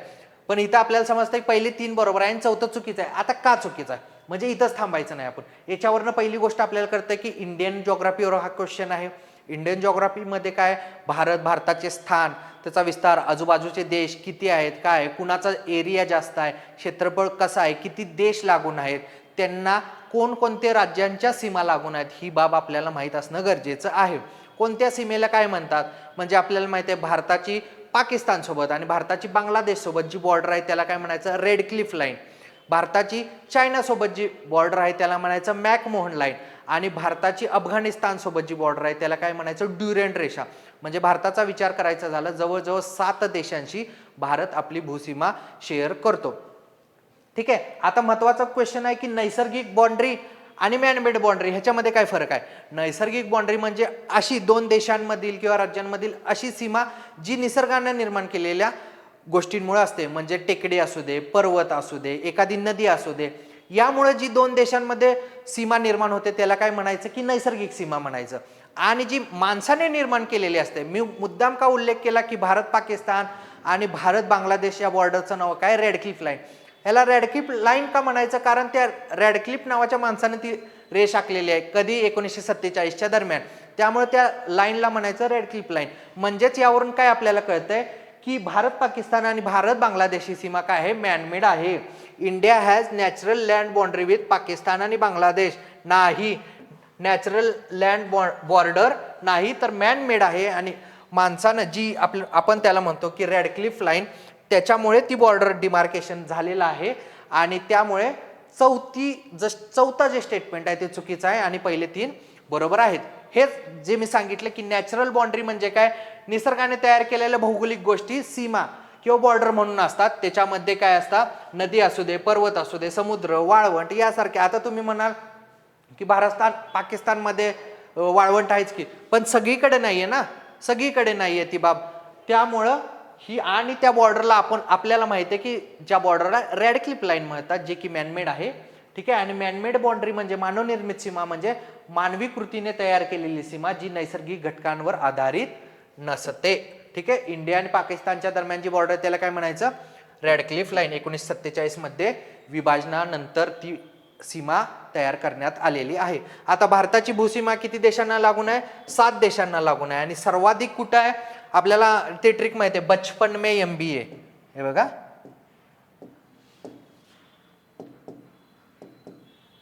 ही आहे त्याची ट्रिक. म्हणजे भारताची भूसीमा 7 देशांना लागून आहे, पण सर्वात जास्त कुणाचे, ब म्हणजे बांगलादेश, 2 नंबर चायना, प म्हणजे पाकिस्तान, न म्हणजे नेपाळ, म्यानमार, भूटान आणि अफगाणिस्तान. समजतंय का, बचपन MBA, बचपन में MBA असं लक्षात ठेवा. आणि हा तो क्रम आहे. सर्वात जास्त कुठं आहे तर बांगलादेशला लागून आहे, आणि सर्वात कमी कुठं आहे तर ए आणि अफगाणिस्तानला लागून आहे. अफगाणिस्तान आणि भारत यांच्यातील सीमाला काय म्हणतात तर ड्युरंड लाईन म्हणतात. भारत बांगलादेश, भारत पाकिस्तान याला रेड क्लिफ लाईन, आणि भारत चायना बॉर्डरला काय म्हणतात तर मॅकमोहन लाईन. खास करून ही नॉर्थ ईस्ट प्रदेशामध्ये आपल्याला आढळते. आता हा क्वेश्चन पाहायला गेलं ना, हा क्वेश्चन असा आहे की कुणालाच माहित नसणार आणि सर्वांचं बरोबर येणार, ह्या कॅटेगरीचा हा क्वेश्चन आहे. काय क्वेश्चन आहे बघू, पुढील कोणत्या घटकांच्या माध्यमातून मासेमारी विकास कार्यक्रम प्रभावीपणे राबवला जातो. काय विचारले, मासेमारी. म्हणजे आपल्याला की फॅक्ट काय याच्यामध्ये, मासेमारी विकास कार्यक्रम प्रभावीपणे कशाच्या स्वरूपात राबवला जातो. पर्याय जर बघितले आपल्याला कळते की 2 ऑप्शन बरोबर आहेत किंवा 3 ऑप्शन बरोबर आहे. ठीक आहे. इथं बघा, आता भारतीय मत्स्य पालन सर्वेक्षण असू शकते, राष्ट्रीय मत्स्य पालन विकास महामंडळ विकास मंडळ हे पण असू शकते, मासेमारी बंदरांचा विकास. आता मासेमारी जर बंदरांचा विकास केला, तिथं गोठवणूक क्षमता किंवा व्यवस्थित जहाज डॉक करण्याच्या क्षमता जर विकसित केला तर त्यामुळे मासेमारीवर चांगला परिणाम होणार आहे आणि त्यातून मासेमारीचा विकास होणार आहे. ही बाब पण इथं बरोबर आहे. आता इथं बघा, मांस बाजारपेठ. आता मांस बाजारपेठ म्हणजे काय येतं, मासे पण येतात, शेळी म्हणजे चिकन, मटन किंवा अन्य ज्यांचा आपण खाण्यासाठी उपयोग करतो त्या सर्व गोष्टींचा याच्यामध्ये उल्लेख येतो. आणि त्याच्यामध्ये त्यांच्या रेअरिंग पासून, पालन पोषणापासून ते ट्रान्सपोर्ट, एक्सपोर्ट इथपर्यंत ह्या गोष्टीचा उल्लेख होतो. म्हणजे इथं काय फक्त मासेमारी म्हणजे मास्यांचा उल्लेख होतोय काय तर नाही, म्हणून ही बाब काय चुकीची आहे. म्हणजे ड असणाऱ्या गोष्टी येणारच नाहीत, ही बाब तर येणारच नाही. म्हणजे अ ब तर 100% बरोबर आहे.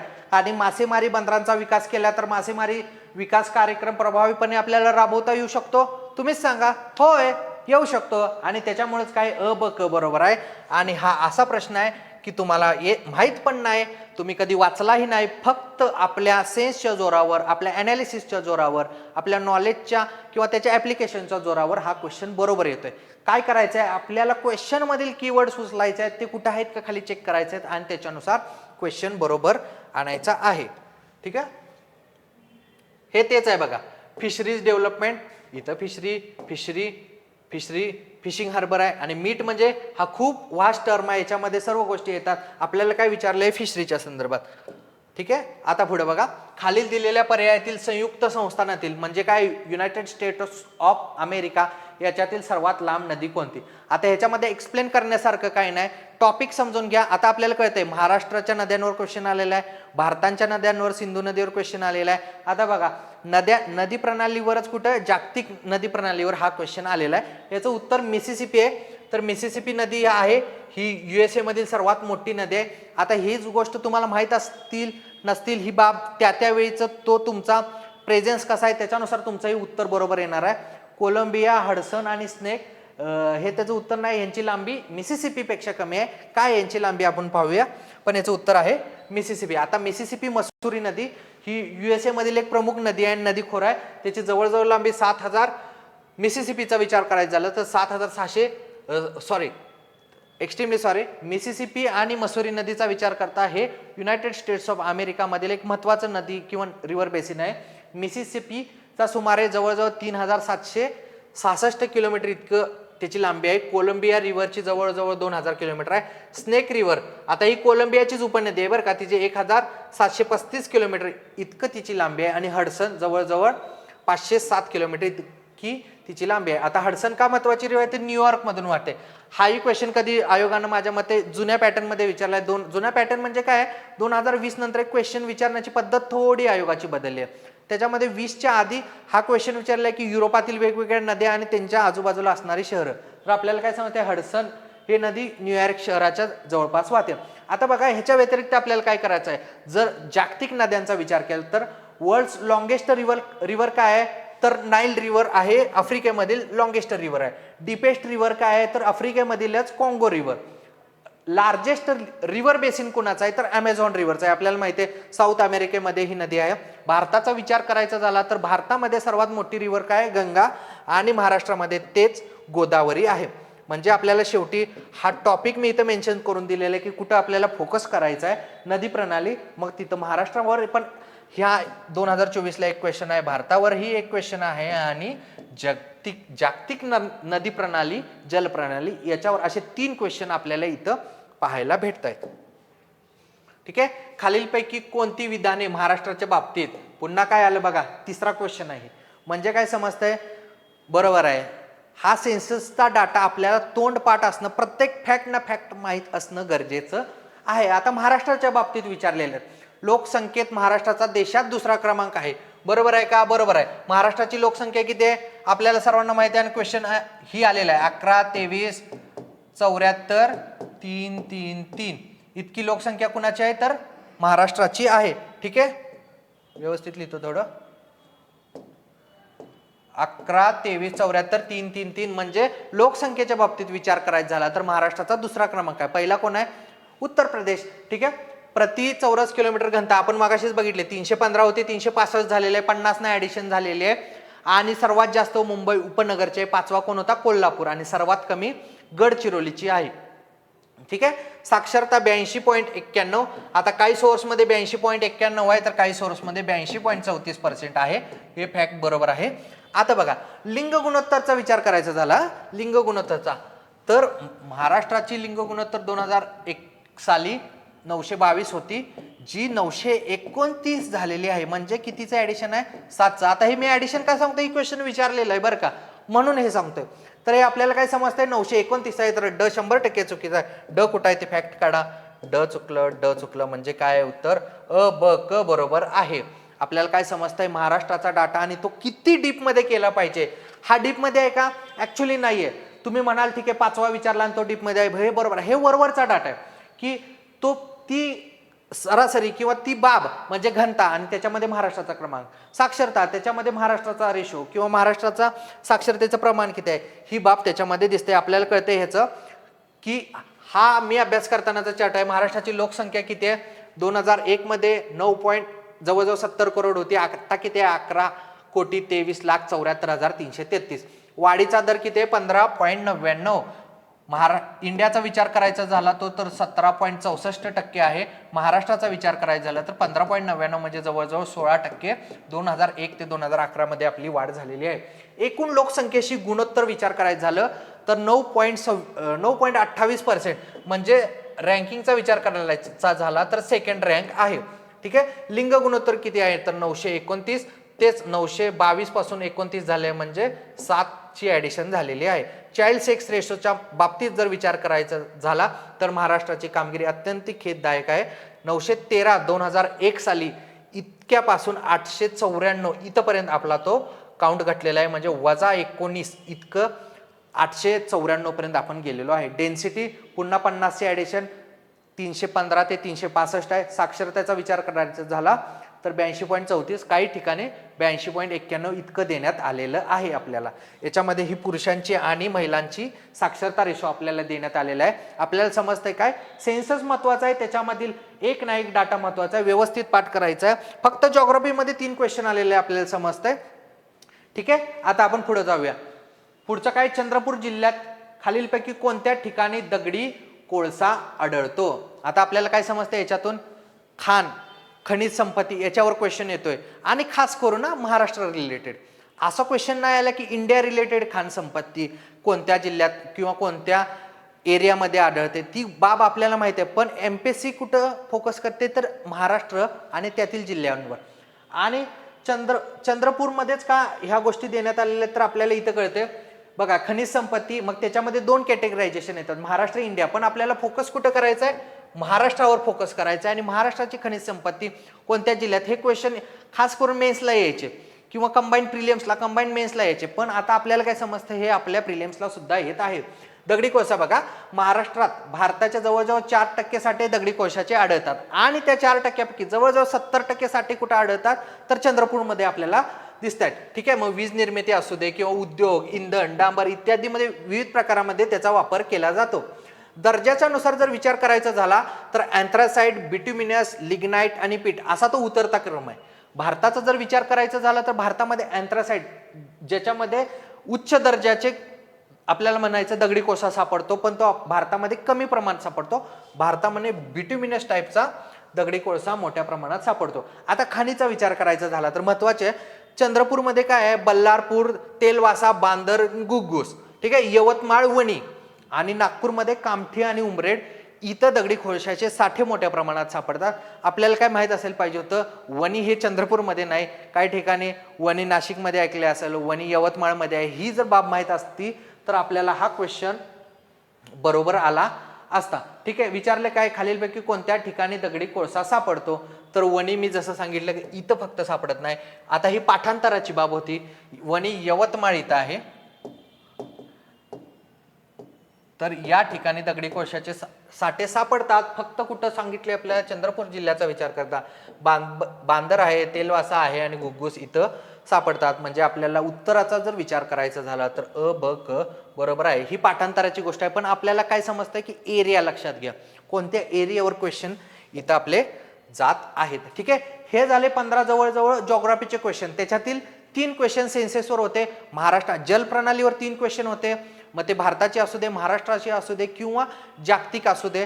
आणि जे 2-3 क्वेश्चन होते मी जसं सांगितले, काय क्वेश्चन चुकायलाच पाहिजेत आणि काय एखादा क्वेश्चन असा होता पण बाकीचे क्वेश्चन आपल्याला माहीत नसतानाही कसे बरोबर यायला पाहिजेत, तिथं उत्तरापर्यंत कसं पोचायचं ही बाब आपण त्या ठिकाणी पाहिलेली आहे.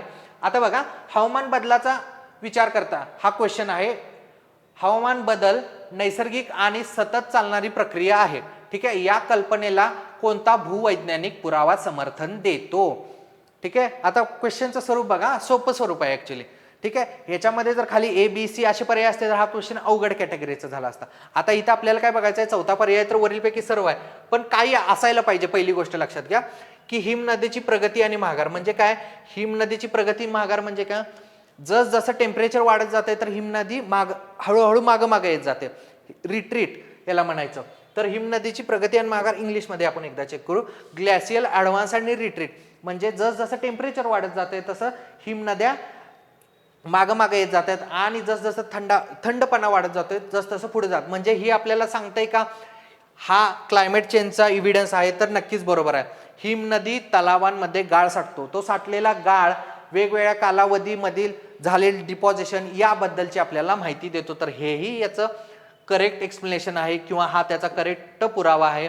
आणि उच्च उंचीवरील झाडांमधील वलय, वलय म्हणजे काय आपल्याला माहिती आहे, झाडांचं वय काढण्यासाठी आपण त्या गोष्टी करतो. ट्री रिंग्स, ट्री रिंग्स मध्ये काय वेगवेगळ्या प्रकारचं हवामान कसं होतं, त्यामध्ये कसे कसे बदल होत गेले त्या बाबी आपल्याला ट्री रिंगच्या माध्यमातून सांगितले जातात.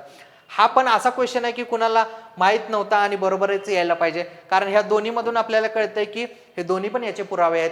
मग हा असला नसला काय आपल्याला चौथा पर्यायाकडे जाणं मस्टच आहे. हा एक सोपा कॅटेगरीचा प्रश्न आहे, अवघड झाला असता पण प्रश्न एमपीएससी मध्ये कसे आहे, प्रश्न अवघड देतात काय वेळी पण पर्याय सोपे देतात आणि त्या सोप्या पर्यायामध्ये आपल्याला कसं बरोबर आणायला पाहिजे ही बाब जर आपल्याला माहित असेल तर आपण डायरेक्ट या उत्तराकडे जातो आणि तो क्वेश्चन आपला बरोबर येतो. हे त्याचं एक्सप्लेनेशन दिलेलं आहे की कशा कशा प्रकारे क्लायमेट चेंजचे पुरावे आपल्याला इथून भेटत आहेत. ठीक आहे, आता बघा बायोडायव्हर्सिटीचा क्वेश्चन आहे. बायोडायव्हर्सिटीचा क्वेश्चन आहे. हा आपल्याला काय सांगतोय, खालील विधानांचा विचार करा. ठीक आहे, आता निम्न अक्षवृत्ताच्या मानाने उच्च अक्षवृत्तांमध्ये सर्वसाधारणपणे मोठ्या प्रमाणात जैवविविधता आढळते. एक्सप्लेन करतो, थांबा. ही आपली पृथ्वी आहे. निम्न अक्षवृत्त म्हणजे काय, इंग्लिशमध्ये पाहायला गेलं तर लोअर लॅटिट्यूड. लोअर लॅटिट्यूड म्हणजे काय, इथं 0 आहे ना आणि इथं पोलवर 90 असतं. तर यांनी काय सांगितलंय, लोअर लॅटिट्यूडच्या मानाने हायर लॅटिट्यूडमध्ये म्हणजे उच्च अक्षवृत्तांमध्ये सर्वसाधारणपणे मोठ्या प्रमाणात जैवविविधता आढळते. म्हणजे इक्वेटरच्या कंपॅरिझनने पोलवर जास्तीत जास्त बायोडायव्हर्सिटी आढळते का हो, नाही. बायोडायव्हर्सिटी कुठं आढळते, बाप पुढे आपल्याला दिसून येईल जिथे स्टॅबिलिटी आहे, जिथे योग्य प्रमाणात पाणी, उष्णता ह्यासारख्या गोष्टी आहेत तर तिथं सजीव मोठ्या प्रमाणे आढळतात. समुद्र सपाटीपासूनची उंची सेम लेवलला इकोटोन्स यासारख्या वेगवेगळ्या प्रदेशांमध्ये आपल्याला जैवविविधता मोठ्या प्रमाणात आढळते. आणि जसजसं आपण एक्स्ट्रीम आपल्याला कळतंय हायर लॅटिट्यूडमध्ये काय आहे, एक्स्ट्रीम तापमान आहे, पोल या ठिकाणी एक्स्ट्रीम तापमान आहे, तर त्या ठिकाणी किंवा एखाद्या शिखराची उंची आपल्याला एव्हरेस्टवर कुठं जैवविविधता आढळते का, नाही, कारण तिथे एक्स्ट्रीम तापमान आहे. तर अशा वेळी त्या ठिकाणी जैवविविधता आढळत नाही किंवा कमी प्रमाणात आढळते. म्हणजे पहिल्या जर गोष्टीचा विचार करायचा झाला तर ही बाब काय आहे, चुकीची आहे.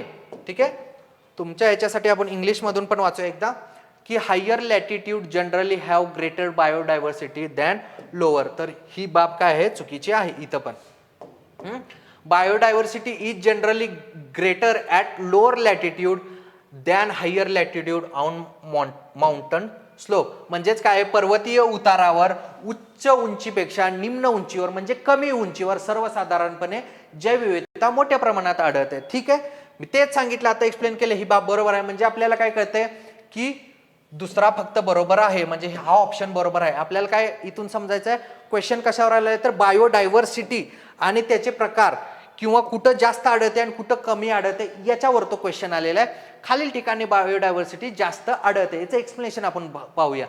कुठं पहिली गोष्ट स्टॅबिलिटी पाहिजे. आपल्याला पण लक्षात घ्या, आपल्याला पण स्टॅबिलिटी पाहिजे. आपण ध्रुवावर राहायला जात नाही, आपण ध्रुवावर किंवा असं उंच शिखरावर काय करायला जातो, फिरायला जातो, फिरून परत रिटर्न येतो. पण आपण राहतोय कुठं, जिथे स्टॅबिलिटी जास्त मोठ्या प्रमाणात आहे. म्हणजे स्टेबल वातावरण पाहिजे, सततचा सूर्यप्रकाश पाहिजे, इकोटोन. आता ही गोष्ट मी तुम्हाला एक्सप्लेन करतोय. इक्वेटरवर सगळ्यात जास्त म्हणजे विषुववृत्तावर सर्वात जास्त बायोडायव्हर्सिटी आढळते. आणि जसजसं आपण पोलकड म्हणजे कमी अक्षवृत्तापासून जास्त अक्षवृत्तावर जाईल आपण, तसं बायोडायव्हर्सिटी काय कमी कमी होत जाते. समुद्र सपाटीवर जास्त बायोडायव्हर्सिटी असते आणि जसजसं आपण समुद्र सपाटीपासून वर जायला चालू करतो बायोडायव्हर्सिटी घटते. मोठ्या बेटांवर तसेच मेनलँड पासून जवळ असणाऱ्या बेटांवर जास्त बायोडायव्हर्सिटी आढळते.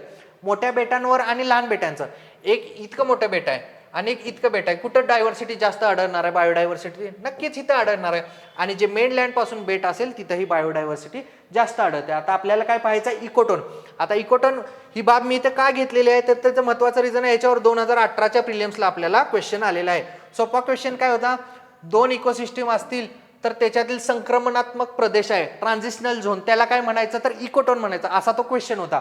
म्हणजे जो हा एरिया असतो ही एक इकोसिस्टीम आहे, ही दुसरी इकोसिस्टीम आहे, तर हा काय आहे त्याच्यातील ट्रान्झिशनल झोन आहे, तर याला म्हणायचं इकोटोन. आता काय असतं इकोटोन मध्ये काय आहे की ह्या इकोसिस्टीमची, ह्या परिसंस्थेचे जैवविविधता असणारे घटक किंवा प्राणी पशु पक्षी हे इकोटोन मध्ये जातात. सेम इथं होतं. यासोबतच इकोटोनची स्वतःची अशी जैवविविधता किंवा इकोटोनची स्वतःची अशी स्पेसिस किंवा हॅबिटॅट असण्याची जी क्षमता असते त्याला काय म्हणायचं, एज इफेक्ट. म्हणजे इकोटोन मध्ये आपल्याला कुठले प्राणी पक्षी आढळतात, 1, 2 आणि इकोटोनचे स्वतःचे असे 3. म्हणून काय आपल्याला कळते इकोटोन मध्ये काय आहे, जास्त जैवविविधता आपल्याला आढळते. मग आपल्याला ह्या प्रश्नाचं उत्तर कळलं असेल, एरिया कळले असतील की कुठं आलेला आहे क्वेश्चन. हा क्वेश्चन काय आहे, सफरवर विचारलेला आहे. म्हणजे आपले air quality weathering forecasting and research, सफर ही संस्था आहे. याच्याद्वारे काय असतं, वेगवेगळ्या शहरांमधील तिथली हवामान की तिथील हवा कशी आहे, प्रदूषित आहे का कशी आहे, याचं ॲनालिसिस केलं जातं. तर याच्यावर हा क्वेश्चन आहे. भारत सरकारचे हवेचे गुणवत्तेचे मूल्यांकन, हवेचा अंदाज यावरील संशोधनासाठी सफरची स्थापना खालीलपैकी कोणत्या 4 शहरांमध्ये केलेली आहे. आता तुम्हाला माहिती आहे तर तुम्ही पुण्यात जर अभ्यास करत असाल, दिल्लीमध्येही ऑफकोर्स आहे, पण पुण्यात अभ्यास करत असाल तर वेगवेगळ्या ठिकाणी हे बोर्ड्स लागलेले असतात. आपण येता जाता हे बोर्ड्स बघतो, तर ह्याचं उत्तर जिथं पुणे आहे तेच होतं. अशाच प्रकारे मी ह्या एक्झाममध्ये किंवा भरपूर साऱ्या व्यक्तींनी हा अशा प्रकारे सॉल्व्ह केलेला आहे. याचं उत्तर आहे दिल्ली, पुणे, अहमदाबाद, मुंबई. ठीक आहे, हे याचं उत्तर आहे. याचं एक्सप्लेनेशन आपण पाहूया. पण आपल्याला याच्यातून काय कळतंय, ह्या बाबी एअर पॉल्युशन हे बाब पण पोल्युशनच्या दृष्टिकोनातून हा क्वेश्चन विचारण्यात आलेला आहे करंटशी रिलेट करून. बस सफर काय, system of air quality and weathering forecasting and एकच मिनिट फोरकास्ट. ठीक आहे, सफर काय आहे, system of air quality weather forecasting and research म्हणजे सफर आहे. आता बघा सफर कोण कोण विकसित करतं हे महत्वाचं आहे आपल्याला. IIM Pune, Indian meteorological department आणि यांनी कुणाच्या सोबत तर मिनिस्ट्री ऑफ अर्थ सायन्सच्या सोबत हा उपक्रम सुरू केलेला आहे. कुठं कुठं कार्यरत आहे आता आपल्याला माहिती आहे, पुणे इथं आहे, दिल्ली, मुंबई आणि अहमदाबाद. महाराष्ट्रातील 2 शहर आहेत, त्यामुळं हा एन्व्हायरमेंट प्लस करंटच्या दृष्टिकोनातून हा क्वेश्चन आलेला आहे. याच्यासाठी कोणकोणते प्रदूषक मापले जातात? जवळजवळ 8 प्रदूषक आहेत. PM2.5, PM10, ozone O3, CO, NO2, SO2, benzene आणि NH3 म्हणजे अमोनिया. आता महत्वाची गोष्ट काय लक्षात घ्यायची आहे बघा, CO2 आणि CH4 याच्यामध्ये काय आहेत? नाही. तर कोण कोण आहे? CO2 म्हणजे काय? Carbon dioxide. आणि CH4 म्हणजे मिथेन. सफरमध्ये नाहीत. ही बाब इथं लक्षात घेणं गरजेचं आहे. आणि ते कुठं कुठं आहेत तर मुंबई, पुणे, अहमदाबाद आणि दिल्ली इथं ही सफर प्रणाली कार्यरत आहे. ठीक आहे. आता जागतिक तापमान वाढ. आता जागतिक तापमान वाढ म्हणजे काय? सूर्याची जी किरणं पृथ्वीवर येत असतात ती शॉर्ट वेव्हच्या स्वरूपात येत असतात. ठीक आहे. ही पृथ्वी आहे, सूर्याचे किरणे येतात, लक्षात घ्या, शॉर्ट वेव्हच्या स्वरूपात येत असतात. पृथ्वी ती किरणं किंवा ते रेडिएशन ॲक्सेप्ट करतं, स्वतःमध्ये घेतं आणि रेडिएट करतं. कोणत्या स्वरूपात? लॉंग वेव्हच्या स्वरूपात करतं. लॉंग वेव्हच्या स्वरूपात केल्यानंतर पृथ्वीवरील जे ग्रीन हाऊस गॅसेस असतात, वेगवेगळे ग्रीन हाऊस गॅसेस असतात, ते रेडिएशन घेतात आणि त्याच्यामुळे काय होतं? पृथ्वीचे जे तापमान आहे ना, तर ते तापमान उष्ण राहण्यास मदत होते. म्हणजे जर विचार करायचा झाला, हे ग्रीन हाऊस गॅसेस पृथ्वीवरील सजीव किंवा इकोसिस्टीम असू दे, पूर्ण पर्यावरण योग्य राहण्यासाठी आणि राहण्यायोग्य बनण्यासाठी गरजेचे असतात. पण आता काय होतंय? आता होतंय काय तर ह्या ग्रीन हाऊस गॅसेसचं प्रमाण वाढतंय आणि त्याच्यामुळे काय होतंय? पृथ्वीचं तापमान वाढतंय आणि त्याच्यामुळं तापमान वाढल्यामुळं हा जो जागतिक तापमान वाढ ग्लोबल वॉर्मिंगचा इफेक्ट आपल्याला दिसतोय. ठीक आहे. याच्यावरच हा क्वेश्चन आलेला आहे की विचारलंय काय बघा, जागतिक तापमान वाढीच्या संदर्भात खालील विधानांचा विचार करा. तांदळाच्या लागवडीबरोबर अनएरोबिक मिथेनचे उत्सर्जन होते. म्हणजे आपल्याला काय कळतंय, ज्यावेळी तांदळाचं लागवड केली जाते तिथं तांदळाला माहिती आहे आपल्याला, राईसला मोठ्या प्रमाणात पाणी लागतं आणि पाणी लागल्यामुळे ऑक्सिजनचा पुरवठा कमी, त्यामुळे काय होतं? अनएरोबिक रेस्पिरेशन असल्यामुळं CH4 हा काय ग्रीन हाऊस गॅस कुठं उत्सर्जन होतो? हवेमध्ये. त्यामुळे काय होणार आहे? जागतिक तापमान वाढ होणार आहे का? तर होणार आहे. ठीक आहे. पुढे जाऊया. पुढं आपल्याला कळतंय, जेव्हा नायट्रोजन आधारित खतांचा वापर केला जातो तेव्हा मृदेत नायट्रस ऑक्साईडचे उत्सर्जन होते. आता ही बाब बरोबर आहे का? 100% बरोबर आहे. पण थांबा, मग याचं उत्तर काय यायला पाहिजे? दोन्ही बरोबर ना. विचारलं काय? बरोबर. पण थांबा, इथं सांगितलेलं काय आहे? जागतिक तापमान वाढीच्या संदर्भात. आता एखादा वायू जर मृदेत गेला तर त्याच्यामुळे जागतिक तापमान वाढ कशी काय होईल? नाही होणार. त्याच्यासाठी तो वायू कुठं उत्सर्जित झाला पाहिजे? तर हवेत उत्सर्जित झाला पाहिजे. तेव्हा आपण म्हणू शकतो की जागतिक तापमान वाढीत त्याचा काहीतरी वाटा आहे. त्यामुळं जरी दोन्ही स्टेटमेंट बरोबर असेल तरीही क्वेश्चनचा विचार करता, ग्लोबल वॉर्मिंगचा विचार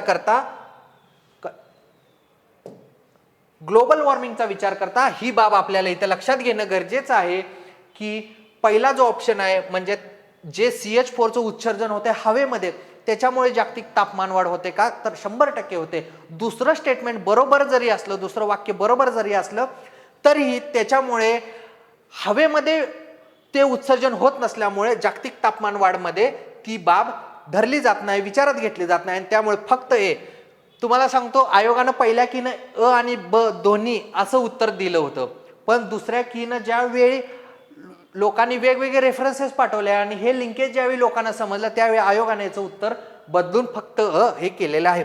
कसं केलेलं आहे, काय केलेलं आहे, ही गोष्ट तुम्हाला इथं कळली असेल. ठीक आहे. आता बघा, त्याचंच एक्सप्लेनेशन आहे. तांदूळ भात शेतीमध्ये काय पाण्याखाली असल्यामुळे अनएरोबिक कंडिशन तयार होते आणि त्यामुळे तिथे CH4 मिथेनचं उत्सर्जन होते. आता आपल्याला माहिती आहे की ग्रीन हाऊस गॅसेस काय आहे? CO2 आहे, ठीक आहे, CH4 आहे, नायट्रस ऑक्साईड आहे, फ्लोरिनेटेड गॅसेस आहे, ज्याच्यामध्ये CFC आहे, HFC आहे, PFC आहे आणि वॉटर वेपर, हे काय आहेत? ग्रीन हाऊस गॅसेस आहेत. पण ते कधी ग्रीन हाऊस गॅसेस आहे? त्याच्यामुळे कधी ग्लोबल वॉर्मिंग होईल? जेव्हा ते हवेमध्ये असतील तेव्हाच. ठीक आहे. पुढे जातोय आपण आता. 35वा क्वेश्चन, पॅन. पॅनवर क्वेश्चन विचारलं. याच्या आधी कोणत्या तर एक्झाममध्ये हा लॉंग फॉर्म असं काहीतरी विचारण्यात आलं होतं. आता आपल्याला काय विचारलंय, पॅन. हे पॅन कशामुळे होतं ही बाब आपल्याला इथं विचारण्यात आलेली आहे. पॅन म्हणजे काय, peroxy acetyl nitrate is formed as the result of following interaction. आता लक्षात घ्या, वायूमध्ये दोन प्रकारचे प्रदूषके असतात, एक प्राथमिक प्रदूषके, एक सेकंडरी म्हणजे द्वितीय प्रदूषके. प्रायमरी पोल्युटंट म्हणजे काय, ज्या वेगवेगळ्या माध्यमातून ती पोल्युटंट हवेमध्ये जातात जसे आहे तसे, जसं की CO2 असू दे, NO2 असू दे, SO2 असू दे, ती डायरेक्टली हवेमध्ये जातात, त्यांना प्राथमिक प्रदूषके म्हणायचं. पण जेव्हा ती हवेमध्ये जातात तेथील वेगवेगळे पार्टिकल्स असू दे, म्हणजे बाष्प असू दे किंवा अन्य पदार्थ असू दे, त्यांच्याशी ज्यावेळी त्यांचं कोलॅबरेशन होतं, केमिकल रिॲक्शन होते आणि त्याच्यातून जे प्रदूषके निर्माण होतात त्याला सेकंडरी पोल्युटंट म्हणतात. जर पॅनचा विचार करायचा झाला, हे सेकंडरी पोल्युटंट आहे. कशाचं, तर नायट्रेट ऑक्साईड आणि हायड्रोकार्बन्स म्हणजे काय, व्होलाटाईल ऑर्गॅनिक कंपाऊंड.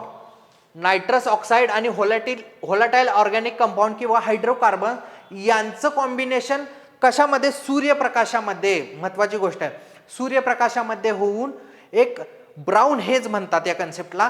पृथ्वीच्या ग्राउंड लेवलला ओझोन तयार होतो आणि त्याच्यातून पॅन तयार होतो. हा जर विचार करायचा झाला तर हे सेकंडरी पोल्युटंट आहे आणि याच्यामुळे डोळ्यांची मानवाचा विचार करायचा, डोळ्यांमध्ये जळजळ होणे, स्किनवर वेगवेगळे इफेक्ट होणे किंवा वनस्पती, पानगळती यासारख्या बाबी घडतात. आणि ही बाब अत्यंत खेदजनक किंवा पोल्युशनचा विचार करायचा झाला तर अत्यंत निगेटिव्ह बाब आहे पॅन निर्माण होणे. म्हणजे काय आपल्याला कळते की ह्या पॅनमुळं प्रदूषण मोठ्या प्रमाणात होते आणि ओझोन हा ग्राउंड लेवलला निर्माण होते. आपल्याला माहिती आहे ओझोन हा आपल्याला खूप महत्वाचा आहे, कधी तो स्ट्रॅटोस्फिअरमध्ये असेल तर. पण ओझोन ज्यावेळी ग्राउंड लेवलला निर्माण होतो तर ती प्रदूषक म्हणून पाहिलं जातं आणि त्याच्यामुळे त्याचे सामाजिक तसे मानवी जीवनावर निगेटिव्ह परिणाम होतात. ठीक आहे, आता याचं उत्तर काय बघा. आपल्याला समजतं की पॅन काय आहे, सेकंडरी पोल्युटंट आहे. हे काय, केमिकल रिॲक्शन होते याच्यामुळे. कशाची, नायट्रस ऑक्साईडची.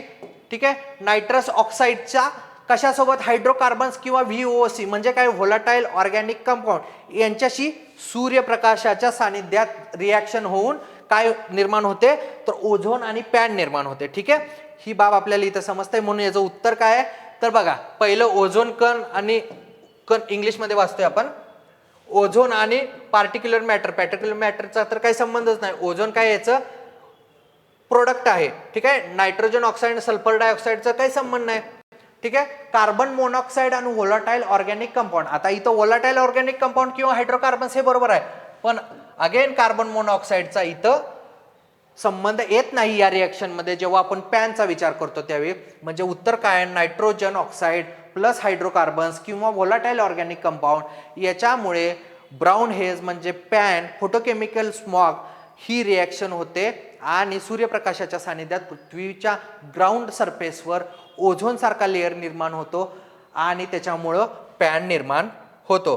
ठीक आहे, आता आपण जवळजवळ 35 क्वेश्चन पाहिलेले आहेत. आपल्याला समजतंय की ज्याच्यामध्ये एन्व्हायरमेंटचे 5 आहेत आणि जॉग्राफीचे जवळजवळ 15 क्वेश्चन आहेत. कुठल्या एरियावर फोकस द्यायला पाहिजे, कसे पेपर सॉल्व्ह करायला पाहिजे आणि त्याच्या थ्रू आपला या सिरीजचा वापर करून कशा प्रकारे आपल्याला आपल्या एक्झाममध्ये वापर करून एक्झाम काढण्यासाठी, कट ऑफच्या पलीकडे जाण्यासाठी कसा उपयोग करून घ्यायचा हे आपण यातून पाहणार आहे. लवकरच भेटूया आपण 2023च्या पेपरमध्ये. तोपर्यंत खूप खूप धन्यवाद. थँक्यू.